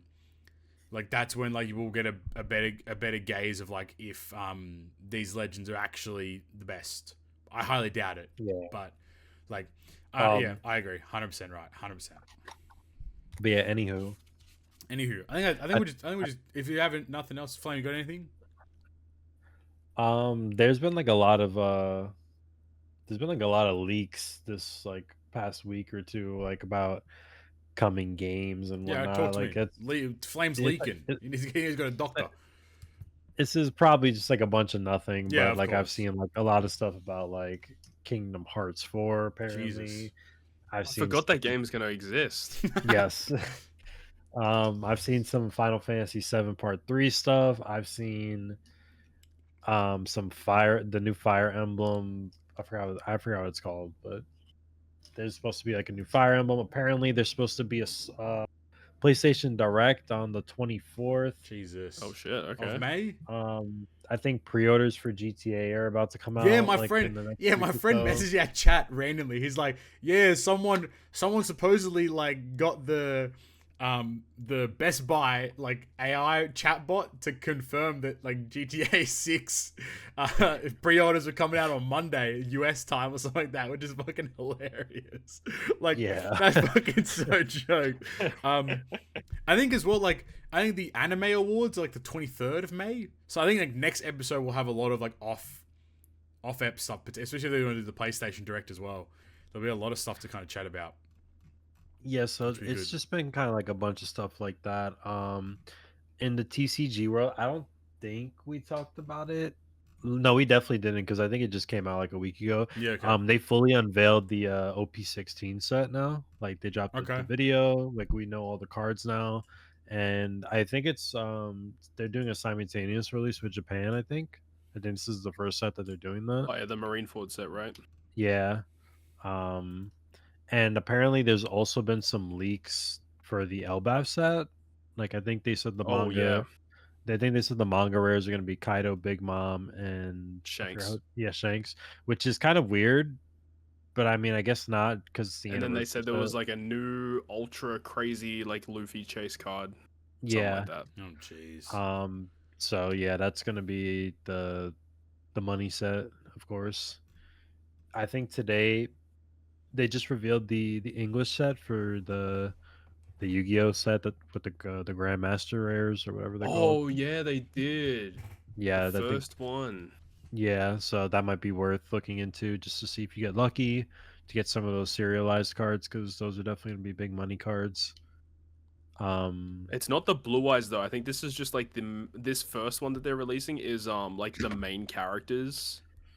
One, so it'd be like Dark Magician, Stardust Dragon, Neo. Stardust like Dragon would be so cold though, as like a serialized thing. It'd be crazy. I think I saw a post about it. Let me see if I could. Yeah, I've got it. I'm gonna post it here in our chat. This is what the first set will have. Yeah, Yeesh. Damn, I thought they're I cold. thought I saw a different one. Those are the serialized ones too. They're cold, bro. That Stardust Dragon's crazy. I didn't even fuck And with there's- Yu-Gi-Oh like that, but that Stardust Dragon's nice. And there's gonna Yeah, be obviously 100 of the serialized for the Americas and the EU each. Oh, with an E. Okay. Yeah, Cool. obviously Yeah. the big money card's just gonna be the Dark Magician, but Yeah. all those cards will be Oh, worth favorite money. hero. I remember. Damn, Yu-Gi-Oh's Dude, crazy. the 'cause Flame Wingman looks so good. I don't know Oh, yeah. anything about Yu-Gi-Oh except like watching the fucking like the TV show, pretty much. But like Yeah. it all just hits me, like it all comes back. I'm like, I've seen all this shit before. Like it's actually nuts. It's so cool. I think this is awesome. I think these look great. Oh yeah, These this look is beautiful. single-handedly gonna bring Yu-Gi-Oh back. Like people are gonna want to actually like buy Yu-Gi-Oh to collect. Anything with stuff serialization like is this. GG. Like that's free money. That's legit just free Yeah. money, which is nuts. Yep. So I don't know how this works in terms of the set because the box here. This doesn't look like a booster box. This looks like a specialty set kind of thing. I don't know how they're gonna release it. I don't know if it's like a little box where it has like, 5 packs in it or something. That's it doesn't. cool. I hope they do a booster box, but I'm not too sure how they're gonna do it. But yeah. I think they posted something about it. Oh, did they? Let me see. This is Magnificent Monsters, right? Yep. Well, that's the name of the set. I think it's gonna be. I think it's gonna be something like this. Hold on.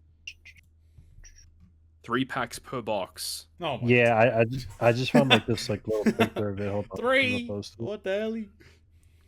It's like this little ass box. Yeah, that thing. Yeah, that's what I was gonna post. Yeah. So I don't know how they're gonna do that. Pool So, yeah, A, it's like- pool. Oh my god. Each Dude, pack has 1 card from each pool. Jesus. Dude, you know what I just noticed? That they just said it's coming out September, dude.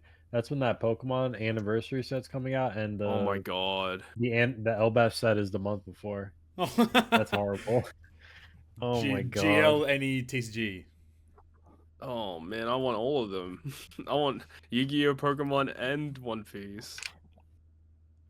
Yeah, Man, that's insane. it's too expensive. Gotta pick one. Oh, we didn't talk I about. think One sec. I just realized there was a funny ass reply to one of my tweets for the Blitz Battle, the Auto Plus stuff. So someone Oh, really? replied, being Okay. like, "Is this Blitz Battle Double and Auto Plus? Question mark. It's a disgrace. This game, the game is completely broken for those who don't have all the characters and won't be able to rank. Full stop. Shut the Bro, it's fuck. faster to do it. It's faster to do it non-auto. Shut the fuck up, you cringe lord. It's a disgrace. Fuck up, idiot. Jesus Christ, bro. It's a disgrace. You can just play the game. There's like 15 units max boosted. Shut up. Sorry. Continue on, Flame. It's dumb. I just saw it just then on Twitter. I was like, you need to shut the fuck up, brother. Oh my days, man. Nah, but yeah, that's really on the TCG side of things. Like they're just kind of like in that little leak period right now. Like they're still posting some Pokemon cards from the Pitch Black set. We haven't got like a full reveal yet, but they're still like solely showing some of the cards from there. Yeah. This week in gaming, the Batman game is coming out, and I think that 007 game will be out by the next time we do our next podcast episode. Okay. So that's pretty cool. If you're into music, Drake just dropped like 41 songs today. Okay, buddy. We will not be there. I'm gonna tell you right now for free. We will not be listening to that. So yeah, shout out to the broskies out there. Shout out to the bros. Oh no. Am I a broski or am I a broski? I don't know. I can never tell. And I meant to say it earlier, but I forgot. But I actually saw the Michael Jackson movie. Oh yeah, how was that? I actually really liked it. That's good. It's kind of funny because the user reviews on Rotten Tomatoes like super mocked the critic reviews, because the critic reviews are like 20 or 30% or something like that. Great. And then the user review is like 98. Isn't that like a similar with, there's like a game that released where like every single all the game critics were like, oh shit, that's cool, Todd. That's a Yeah, little nice. Kuzan. Kuzan. Yeah, wasn't there like a game that released that like all the critics are giving it like 10s out of 10s? It's like a story-driven bullshit, but then everyone who's played it's like, this shit fucking sucks. Like, is it Saros? No. It's called Mixtape. That's the one. That's the one. Every critic was like 10 out of 10, 10 out of 10. Everyone's like, oh my god, it's so peak. And then like everyone who's played it's like, this is fucking butt. Like this ain't it, Chief. Yeah, so a little trigger warning. I don't know if that game is in the Life is Strange universe, but it's like kind of like one similar. of those, like, I think it's akin to that, like those like LGBT games, I think. And the only thing I've seen about it, which this is like super cringe, there's like some type of like gameplay scene or like some interactive scene where I guess two characters like making out. And the camera's like in their mouth, and like you get to control the two. Oh hell no! That is so weird. Hell no, brother. Okay, that shit. I'm a kick. That's fucking cringe. Fuck that. Hey, brother. But IGN 10 out of 10. Yeah, but every game critic under the sun 10 out of 10, 10 out of 10. So yeah, you could kind of see who the target audience is for that. It's so wow. The funniest thing was do you guys remember like that one game critic when Cuphead came out, had like a 27-minute video of like him being unable to pass the tutorial because he couldn't fucking dash in the air or some shit. That same guy wrote a review for Mixtape. Who was like, this is like the best game ever. And everyone's just fucking... That guy gets no likes on any of his tweets. He's getting fucking diced up in the replies. That's so He got a community note of like, this guy released a 27-minute video of him being unable to beat. Oh, bless him. He's getting fucking cooked. And I think one last thing for all the League of Legends and K-pop fans, there was a really funny Google Play ad with Karina from aespa and then Faker from T1, where like it's actually so jokes. I love it. I think Google Play might be that might have like saved fucking Google Play, that ad alone. So shout out to them. Speaking of League, those League of Legends cards are starting to pop up. Was it Riftbound or whatever it's called? Yeah, I think they're on their second set, but I think I think they're getting a little pricey. Yeah, 100%. Plus, like those the signature ones. Those are like the fact that they have so many skins in the game as well. Like they have cards for a very very long time too. Like you can just like make cards based on the skins in game, and it's just GG. Like they have so much leeway, and they're gonna keep making skins, keep making new like champions and all that kind of stuff. So they're gonna make cards of like some of the esports players. Yo, fake a card, I'm buying it. I'll drop a rack right now. That's my goat. That's my 30-year-old goat. I think that's it. I think that's everything. We're 2 hours deep. Still got the Q&A to do. So I hope everyone's enjoyed this episode. Again, thanks to Stump for joining us for the OPTC segment. But in other news, not a whole lot. I think we mentioned it a little bit earlier. There's just a lot of campaigns going on. A lot of things for US people. You can win like t-shirts and acrylics and like that kind of stuff. Bro, so I literally posted in the Bandai Discord. I'm like, hey, can us guys in this Discord get a shirt or some keychains? Literally zero response. That's crazy. I was so upset. You know the funniest thing is though, like when I clicked on like the terms and conditions, the acrylic is like, this is valued at $9.36 US, and I'm just like, oh, I'll just buy it for like $20. Like I'll just fucking. Why don't you just put it on where the web store that they have? They just have a merch section and just sell shit there. I mean, I've asked them about stuff like that in the past, and they have said that they don't do it because every time they do that, they have to do they have to get licensing for each individual country that it would ship to. That's stupid. Which is why all of these things are only shippable in the US, because they have licenses for the US. If they did it for any other country, they need to get the license for it. Surely there's a better approach. Surely there's a better approach than that. That's heinous. I don't know how they went about getting. When I was in Australia, when they gave me like that chest thing, I guess it's just a gift. Don't know how they maybe it's did different. that. I suppose. Maybe it might be different because it wasn't a competition. You also didn't. I guess you also didn't purchase it, technically speaking. Correct. Like that too. And competition is probably the big thing as well. But yeah, if you're in the US, but anyway, then make sure you get into all that stuff. A lot of gems for a lot of campaigns. A lot of gems out there. So there's still a lot more gems and tavern medals to come into the game, which is which is really good. There was something else I had in my mind that I've forgotten, so I guess it wasn't that important anyway. That's it in terms of that stuff. And from everyone's favorite section into the shout-outs. Hey. If you enjoyed today's episode, make sure you go down there, hit like button, hit subscribe button, and as Stump said, comment Shanks #1 if you made it this far. And you can be like our cool supporters. There's a join button there where you can support us financially. Plenty of different tiers at different price points. I want to give a continuous massive shout out to our GGP producer of Alexander Wisniewski and our good members of Stump. Ready Haley, Dr. E Recshin, Wankafella, Mike Schallo, Kiri Karasu, Obsidian Steed117, and of course Juan Franco, our latest and greatest member. So shout out to you guys for the continued support. We do greatly appreciate it. And with that being said, from everyone's favorite section into the shout-outs, into everyone's actual favorite section, it is the Q&A. The Q&A. 12th anniversary edition. Woohoo. Woohoo. There's also, I don't know if you guys looked, I didn't post them in the chat, which is cool, but there is a special question from someone as well. So I look forward to getting your reactions to that one. Or maybe it's more of a statement. Either way. First question comes from Mongo Goose. They ask, who would you guys have taken over the current lineup of the anniversary? Or are you fine with how it turned out? Pretty good question. Any characters you would have taken aside from the Yonko, I suppose? If they did Elbath, I'd be okay with that. Yeah, I think that's probably the only thing that I would have been fine with. Was And, if they had... just Mr. Slam Jam. Okay, buddy. That's not happening. Okay, buddy. Keep dreaming, man. Flame, would you have liked to see anything else? I think the Yonkos were a pretty good shout. Maybe maybe if they wanted to kind of do like how you guys were saying before, like a young version of them, like that would have been pretty cool. I think they missed out on Garling.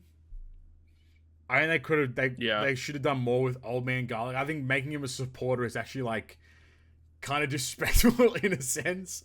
So I think I would have found a lot more value in if he was actually like an anniversary legend. I mean, better that he's not, to be honest with you, because it's less things to pull, of course. But yeah, I think they probably could have done a bit more with like Garling and Dragon and that kind of stuff, but still cool either way. Next question comes from Pokey Smash Bros 1. They ask, oh my god, we actually didn't talk about this. Do you think the upcoming 6+ Enel is one of the most unexpected 6+ units ever? He isn't fully boosted by any of the new legends and doesn't fit with the new Annie theme either. Still excited for his upgrade, but I expected something like a Strength Kaido 6+ or a Big Mom vs. Kaido 6+. Great point. I actually forgot about this. 6+ Enel is coming at some point, which we'll find out about much later, like probably like next month, a couple weeks probably than in that. But like, yeah, 6+ Enel. What do you? It actually is quite a left field, and it's also a Rumble legend. I think it's the first 6+ Rumble legend as well. So curious to see how they handle Rumble Legend Super Evolutions. And another thing as well is that people get NL for free from the panel missions when you start the game. So I think that's also part of the reason why they're probably doing it for the Annie, because people when they do those panel missions and they get like trying to get started into Rumble, if you could just get a 6+ NL, maybe it's going to be a buff for the side team. We'll see how it goes. Because I think currently as it stands, like NL, he buffs Psy, but not crazy buffs, and I think he debuffs slashes. Yes. So it'd be interesting with a 6+ if he like debuffs slashes and free spirit potentially. Shanks could be slasher. Kind of interesting. Okay, counter Shanks. Hold on. No, he's not. He's a free spirit cerebral. Yeah. I think what I'd be curious to see is how they handle the 6+ in terms of like, will they? I think it would be really cool if they gave Enel a Super Rumble special as well. Oh, good call. I like that. I think that's what they should do with the Rumble Legend. I think it's the perfect opportunity to do so. So like, why not? So hopefully that's the case. Because if it's just like a bigger number, it's like I don't know, cuz like that's I think I'm gonna be a bit deterred from that. So, but he's right. Oh my God, Strength Kaido would have been crazy. Like an OG Strength Kaido, like the Super Tandem Strength Kaido, or this Kaido as Big Mom 6+ would have been really cool. Like all that stuff would have been very interesting. What were you saying? There's a lot of things. Like I was just looking at what NL actually does. NL is so bad. Yeah, man. My God. Back in the day, he was like the best unit as well in Rumble. Way back. It's like you're on NL, you can fuck up everything. Now it's like you look at him, you're like, damn, he do level 5 defense up and speed up to side. Yo, that's crazy. Now you got like so much crazy stuff. 17-second special is actually kind of sick. Yeah, it's though. Crazy. Like, if they buff that with like what he does, they could just like maybe buff the damage a little bit. But if he applied like some crazy debuffs to the opponent, like this could actually be kind of good. Does he get also the fact cooldown that from Rumble Limit Break as well? So he might go even faster than 17 seconds too, which is crazy. Because I mean, he's literally made out of like electricity. He should have a thing that's like, you know, he charges his special fast, or he can like 100% max at the start of the quest. Avoid paralysis. I think would be a cool thing for him to should be put on him. You're made of electricity, man. Can't be paralyzed. He's considered a support style unit, so. I'm not sure what they could do with that. Even though he does debuff slashes. He is like level 5 CT down for the first 40 seconds to slashes. Good. That's pretty decent. Yeah. So I'll be curious to see what happens here. But you are right. It is quite of a left field 6+. But yeah, as you said, Todd, I think it makes sense given that he is a free unit that you receive. Because I think all the other legends on that like Rumble team that they kind of give you are all super evolved now. Like, what they give you the lore, except for the Psy Straw Hats. The Psy Straw Hats One Piece Day. Yeah, fair enough. But they give you the lore. They give you the Kuzan, I think it is as well. Like both those guys are 6+. I think it is. And they give you Rebecca Toy Soldier too. That's right. Great unit still. Yeah. Cool. Next question from Nobody LOL 24. They ask, how do you feel about basically every big release being the newest thing? Would you guys be opposed to the idea of them going back for a big celebration, like a new Gear 2nd with a Lucci, and for the next part could be a Gear 5 Awakened and a Lucci from Egghead? I mean, I don't want to see any more fucking Gear 5 Luffys and Lucci Eggheads. But I think we on the show are very open to getting cool shit. Like, I don't know. Yeah. I'm happy for them. Like, I would be super down if they did like a Gear 2 release. Like, that'd be cool. It'd be interesting. I feel like that kind of thing where they do like cool like old stuff would probably fit better either as like end of month Sugos or anniversary Sugos. Yeah. But I think for big like actual anniversary and like New Year's, I feel like they have to sell, which the new things are the most popular things. I think they should One Piece. So. Which they've actually done a lot in the past. Like, end of month is usually a pretty creative point for them. But I think also like they should use those opportunities to release like random characters for like Rumble, for Kazunas, for TMs, like that kind of stuff. Like that's your opportunities to release characters that are a bit left field, but then also support like the big legends. Like if they release, I think Stump made a great point. Like if they release like a Rumble Alvida unit, like Alvida legend, like especially to support Buggy and stuff, that'd be fantastic.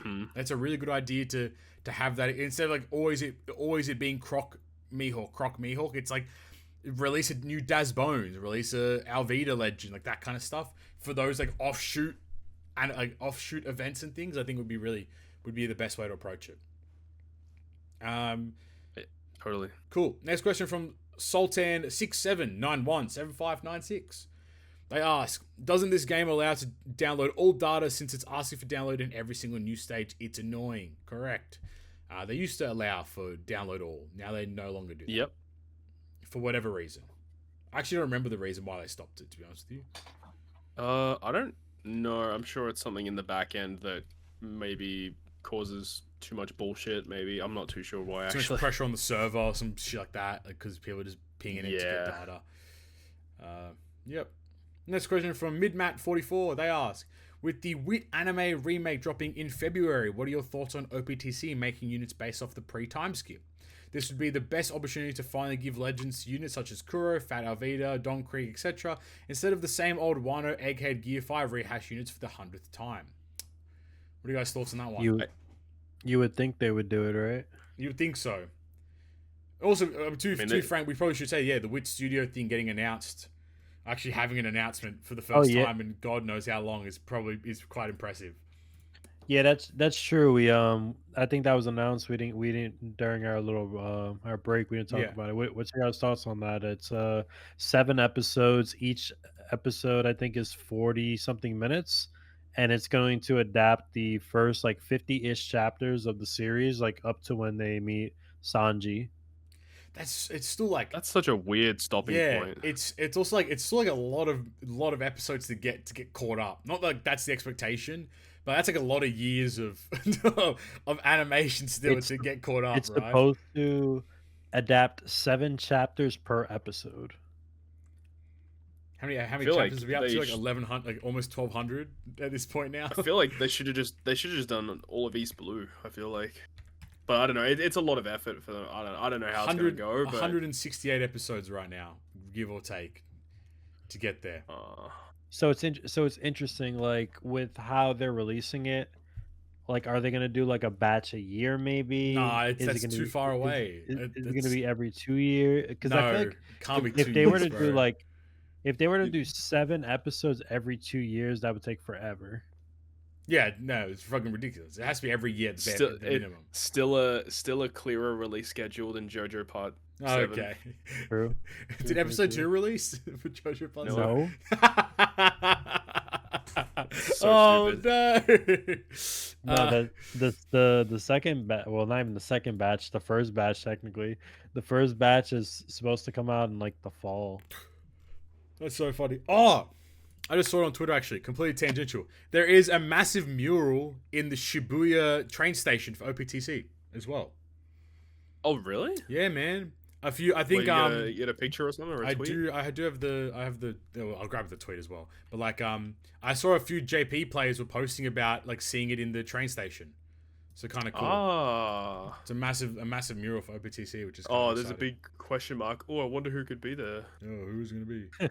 Yeah, in the Shibuya train station. So it's kind of cool. Neat. That's where all the development money goes. Massive fucking all to advertising. All fucking massive advertising. I'm sure that would not have been cheap. Oh, absolutely not. Especially in Shibuya. Jesus Christ. Yeah. But yeah, back to Mid-Matt's question. Sorry. Do you guys think that there would be room for them to actually re-release these old characters as legends, or do you think like it's too far? Oh, totally. Gone? Yeah, they could totally do it, but I just don't expect them to do it. I mean, especially when we were like in Egghead, I think it was, and we had that like break, and they did like the re-release of Fishman Island or whatever, and they didn't even give us any Fishman Island. That was a disappointment. During the anime break. I think that was like, a what the hell disappointment. are they doing? That was such a fantastic opportunity to release a new Hody, or release like a bunch of new stuff, like not even new stuff, but like re-release like a Hody batch, a whole like Hody crew, like that kind of stuff would have been so dope. Even like a ship, like Noah's Ark or whatever the ship is called, like you might as well release that too. Like it's such a chance to do stuff, and they just didn't take advantage of it, which is a bit frustrating, I think, to say the least. Yeah. Cool. Second last question from Wankafella. He asked, "Hey fellas, congrats on making it to the 12th Annie. Many have come, many have played, and many have left. So for the few of you who are still playing OPTC, just know that no one can ever say you have commitment issues." That's very true. With the past few episodes focusing on what you find red flags and green flags, I think it's a good time now to do some reflection. A reflection, red flags and green flags of yourself. I know Papi will say, just be you, but let me ask you, would you rather, here we go, would you rather be skinny and unable to gain weight, or be overweight and unable to lose weight? I'd rather be skinny. Be skinny and not be able to gain weight. Me being a big boy right now, like it impacts your life so much more than you realize. So I'd rather be skinny. Probably being skinny also impacts it too, but probably to a lesser degree. Would you rather be a very good driver or be a very fast runner? What am I in fucking grade 6, mate? Like fucking fast runner, driver. Be a good driver, man. I mean, a good driver. I mean, being a good driver is really not that hard. You just drive forehead. I feel like that's like generic versus like having a superpower. Like, what does very fast mean? Am I Usain Bolt, or am I like, what was the guy that just ran like the under 2 hour like marathon? I thought you were talking about Gout. Gout's the young Australian kid that's fucking blitzing as well in the 100 meter too. I know who you're talking about to go to the marathon guy. Yeah, he's crazy. Or am I that guy? Yeah. Well, I would kind of give a shout, I guess, to Papi's point, because, like, yeah, being like a really crazy runner is like would be really cool, but like, in my point in my life, like, when am I using that? Yeah, man. Fucking run fast forehead. I was going to the run club, pick up all the girls. But bro, then the run if you club, say like man. a good driver, does that mean like you can like do competitive racing? That's that's gas. If I'm pulling up sick. against Max Verstappen, and I'm beating him, like that's GG, man. My life's complete. I'm not trying. Yeah, driving F1. I think I'd make probably. more money driving than I would. Not that money should be the moniker of this, but like I think I would make more money being a better driver than a better runner. I think it'd be like a cooler like industry to be in compared to like being in the like athletic community. Yeah, that sounds heinous to be there. If you're not like the number one like track and field person, you're basically just another bloke who has a job. And I feel like it gets after a certain age, don't you kind of fall off? Absolutely, man. Absolutely. Whereas like in driving, you can kind of be in the game longer. Absolutely, man. 100%. Yeah. I'm going driver. 100%. Be very smart or very funny. Well, as you have to mention it, Wankafella, the three of us are already both of it. So like, if you know what I'm saying, man. I think being smart. I don't know. I think it's a weird. This is like a weird one. That is tough because like being funny is like more of like a social thing, whereas like being smart, it's being more intellectual. But that doesn't necessarily mean you're not good socially if you're smart, or like you're not smart, like you don't have like knowledge if you're funny. Like it depends on the scale of things. Like, does it mean you literally are dumb as dog shit but you're funny, or is it like you have no social skills at all but you're like smart as fuck? I'll take like, smart. The scale. I think scale is pretty hard here. I think I'll take smart. I would probably say I would take funny. I would take funny because being smart versus I feel like being funny is harder than being smart, because you can like study and like just do like a bunch of shit, like even if you're like dumb as shit, but having like good social skills and like being genuinely funny and not cringe, I feel like it's a lot more. Yeah, all right, you've more difficult me. Than you've changed my mind. That's a great point. I'm going funny. Good. Yeah, that's. Going funny. I think I'd have to stick with that one too. I think that. Yeah, it's a tough one actually. That's a hard one. All right, next one. Be bold but can grow facial hair, or have a full set of hair but can't grow facial hair. I'm going bold and I have facial hair, so I'm already on that track regardless. So I'm fine with that. I'm already heading down that route. I would probably say keep your hair. Yeah, but I couldn't imagine you with a beard, Flame. That's the other thing. But I do have a beard. I know, but like, I couldn't imagine you like with like a full like. Have you seen Todd's beard? Like, imagine having a full length one like that. No, I always keep my face. I always have like a 5 o'clock shadow. Yeah, you have a very thin. Like, I couldn't imagine you with more like with my beard. Like, hell nah, bro. I could grow it out like a little scruffy, but I don't like it. I think I think it looks a little dusty. I'm not gonna lie. Be on a Korean drama or an American drama. Both sound horrible. Oh my god. I'll go Korean drama. I'll go Korean drama because fuck, it'd be funny. Yeah. I'd rather off myself. There you go. Good answer. I'll go K drama. Be a great singer, but you have a high-pitched voice, or a great dancer, but you're a slow walker. Fuck it, I'll be a dancer. Singer. You want me a singer? I'll go dancer. Yeah. I'll go singer, high-pitched voice. Shout out to Michael Jackson. Question 7. Have 3 hot meals a day or snack 6 times a day? Bro, give me the meals, man. 3 hot meals. Meals for sure. Fucking snacking, hell no. Snacking's overrated. Never have coffee/chocolate milk ever again. Why chocolate milk? No. Or never have any more pirated anime sites. What the fuck? Nah, give me chocolate milk all day, every day. Yeah, I'm fuck the anime sites, bro. That's fine. I got money. I'll pay for Crunchyroll. That's kind of tough because what the frick? I mean, you don't have Dunkin' anymore, right? So yeah, you ain't having your fucking mocha frocka chopper ropper frappuccino, brother. Like, I have Dunkin', I just don't get like the sugar bomb. He gets an Americano. He gets Americano now. He's all black. I just don't care about chocolate milk though. Like, I mean, I like it. I just don't drink it. Yeah, I'm there. I don't give a fuck about chocolate milk. I care. I'm there for the coffee. I need coffee. Yeah, I love coffee. I guess I'll just go coffee. And speaking of anime sites, pirated anime sites, a lot of them just got like Crunchyroll is on one right now. They're fucking I can't even find one right now. They're fucking on. They're on one at the moment. Yeah, that's great. All right, next one. keep the life you have now, or go back in the past to change one event in your life which alters your life for better or worse. I'm keeping my life. Oh no, I'm definitely changing something. Oh shit, what are you changing? Actually, if it's back. too personal, then don't say it. But No, it's nothing personal. I'm going back to right before when the One Piece TCG came out. Oh shit. I'm literally spending half of all the save money that I had buying OPO1 cases. I like it. Yep. That's a weird thing to say to go back and do, but I could have bought them at MSRP, and now a case goes for like well over 10 grand each. Bro, Yeah, I could have been rolling. I wonder how your life would have changed. Oh, my life would have been the same. Yeah, but I would have had more in the bank. Interesting. Yeah, I don't know. I think like, I don't know. I don't really give a shit. I don't really think I would change anything. Like whatever. I've made my decisions. I made my bed. I'm gonna go back. I'm gonna go back and fight my mom before she throws out my old Pokemon cards. Oh no! No! Square up with Mumsy. That's crazy. And then last question here: do 10 multis to get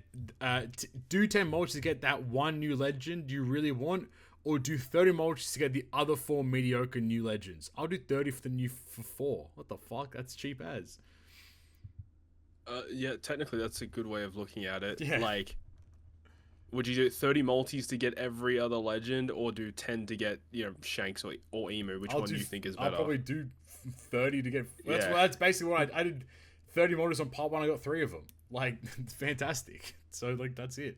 Nah, I'm doing the 10 for Yeah, because all you want to pull is fucking bitch-ass pudding, dumbass. That's it, man. Yeah, but I feel like if I do the 30, I'm going to be, like, fucking raging. Yeah, but you're gonna... Yeah, low-key, I was crashing out, man. I couldn't believe it. Anyway, on the OPTC side of things, how do you feel the 12th Annie units compare with the previous anniversary? Oh, actually, good question. How do you feel the 12th anniversary units compare with the previous Annie units when they were released? Is 10th Annie the GOAT year? Low-key, 10th Annie might still be, like, one of the best Annies we've had in a while. Yeah, 10th Annie is kind of insane. Like, the 10th Annie units are still, like, definitely Ace is, like, top 5. Minimum top 5 legends still. Do you guys feel like the anniversaries, like, in general, and, like, the units hit like they used to hit? No. God, no. I don't think so at all. I think purely because we get so many goddamn legends now that, like... Oh, we've had some stinker Annies, though. Yeah, that's the issue. Remember, like... 4th anniversary was like Big Mom, the Brock, and the Quick Whitebeard. Like that was not a great one. Then the year after that was Dex Kaido. Like that was one of the worst Annies, man. That was bad. Annies. We've had some stinkers, but we have had good ones like the 3rd Annie with Lucy and stuff. That was great. I think that like it hits those Annies still have more. I mean, obviously it's rose tinted glasses, like nostalgia bait, but like, I definitely do feel like those Annies hit better. Purely because, like, we get way too many legends now that like you feel like the units or the anniversary units that we pull now kind of just get not outdated per se, but we kind of forget about them a bit in a sense because it's like for example like Luffy Zoro Sanji. What the fuck? When's the last time we used him ever? Like you don't use. I literally haven't used them in like a year probably. Like like it's nuts. So like the best part about the old Annies was the post Annie Sugo. Yeah, man. Oh yeah. Every post Annie Sugo is better than the anniversary. Nuts. Remember when like Luffy Law came out and then you had the Sabo Koala, and then Sabo Ace. I think Sabo Ace had a similar facet. Oh yeah. Yeah, that was after the final taps. Law and Kid post Annie, they're like arguably better than the Super Fest units. Yep. Like it happens at Dragon. After, dude, Dragon, yes, badge. But I do think 10th Annie is probably the best Annie we've had in recent years for sure. Yeah. But how does it compare? Like I think do these ones? I think they're definitely better than. I think 12th Annie is better than 11th Annie, but Kizaru is still a very strong contender for like one of the. Kizaru's release was so good because they gave those free to play units those buffs. Yeah. And it made like Kizaru so busted. Absolutely, that was so much better. Yeah. There we go. Cheers from Kana Wankafella. And the last question, gentlemen, from CS Wins, Cody in Canada. He's long time no here, man. Hey gang, wild to think it's been nearly 2 years since my last post. Hope all of y'all are doing incredibly. Miss y'all, but I don't miss OPTC. How's everyone doing? What's the game like these days? Better or worse than before? What would you say is your favorite unit? And how is everyone enjoying Elbath? What would you say your favorite unit is right now, Todd? Damn, that's a good ass question. I haven't really given it much thought. Ooh, okay. I'm trying to think real quick. I don't even know. I couldn't even tell you. My favorite unit. Shit. I gotta get one. I'll think about it for a little bit. Yeah. A bit of an update on my end. You don't need to read it on the pod if you don't want to. No, it's fine. Business has been great. The last few years have been record highs for the company and has allowed it for a lot of debt to be paid off. Still some to go, but a few years and I'll be debt free. That's awesome. Nice. In more of a downturn. I left my wife around 10 months ago now. The divorce is still ongoing with the 2 kids. A lot of figure out and juggle, but we're getting there. The kids are growing like weeds, lol. My son is gonna be 3 in 2 weeks, and my daughter is a year and a half old. Damn.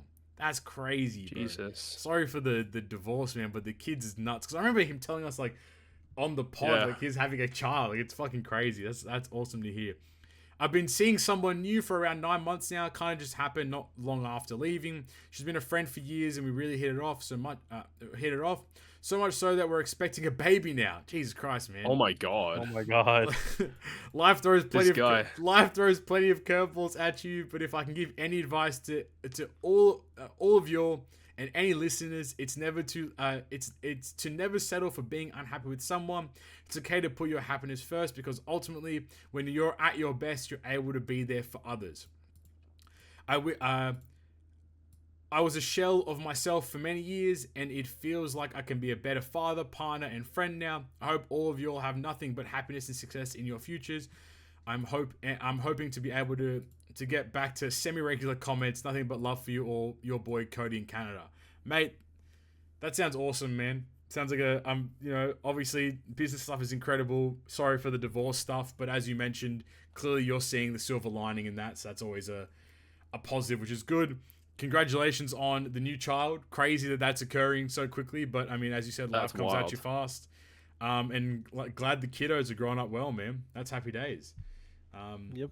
I think the gang's doing well. I think it's since you last commented, Knight has definitely tried a peanut butter burger, so like that's good. But yeah, I think we're all doing well, man. And that was a roller coaster of 100%. That's nuts to hear out. But yeah, glad to hear from you, man. Happy days. Welcome. Hopefully we see more of your questions and comments again. So, but for sure. Did you find a favorite unit, Todd? Yeah, I think for now it's going to be the new Shanks. Yeah, I feel that. I think low key might be a cop out. It's either Luffy Bonnie, actually might even be Kuma, or you know what, low key Nustro versus Zoro. I like them. Yeah, a lot. Really good. I like them a lot. So I think that was my second pick. Yeah, I'm a big fan of that unit. But we're done, gentlemen. Thank you for are done. Almost 3-hour episode. Definitely could have gone longer if Stump had stuck around, but I think this is a nice point to get there. Let us know your thoughts in the comments of the anniversary units, what you thought of 12th anniversary, any predictions for the future. Obviously, comment down there as well. Shanks #1 if you made it this far. As always, you can go to the description. You can find all of our socials. They're all just there in the Linktree link there as well to go to everywhere that we exist. You can find all of our personal platforms as well. Give some love to everyone. I know Flame's back making some anime reaction stuff. Todd is still in the OPTC mines. Plenty of 12th anniversary videos to come as well. And naturally, Knight.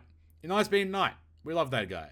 And then obviously while you're down there as well, make sure you go to Stump, give him some love, show him some joy over being in this episode. We do appreciate it.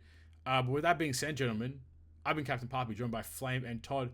Thank you guys for listening to another episode of the GGP podcast. It's the 12th anniversary. It feels quite somber to make it 12 years in OPTC. I think we didn't really talk about it at the very start of this episode, but I think definitely it's kind of insane that OPTC has made it 12 years without a shadow of a doubt. Definitely. So while we complain and bicker and argue about OPTC all the time, I think naturally we're all better off for it. We all met each other. We're all friends because of the game. So here's to 12 years, and here's to hopefully many more years of OPTC to go down the line. With that being said, again, I've been Captain Papi, joined by Flame and Todd, and Knight, of course, for the 12th anniversary, and also Stump D Gacha too. But we'll talk to you guys next time. Peace. Bye.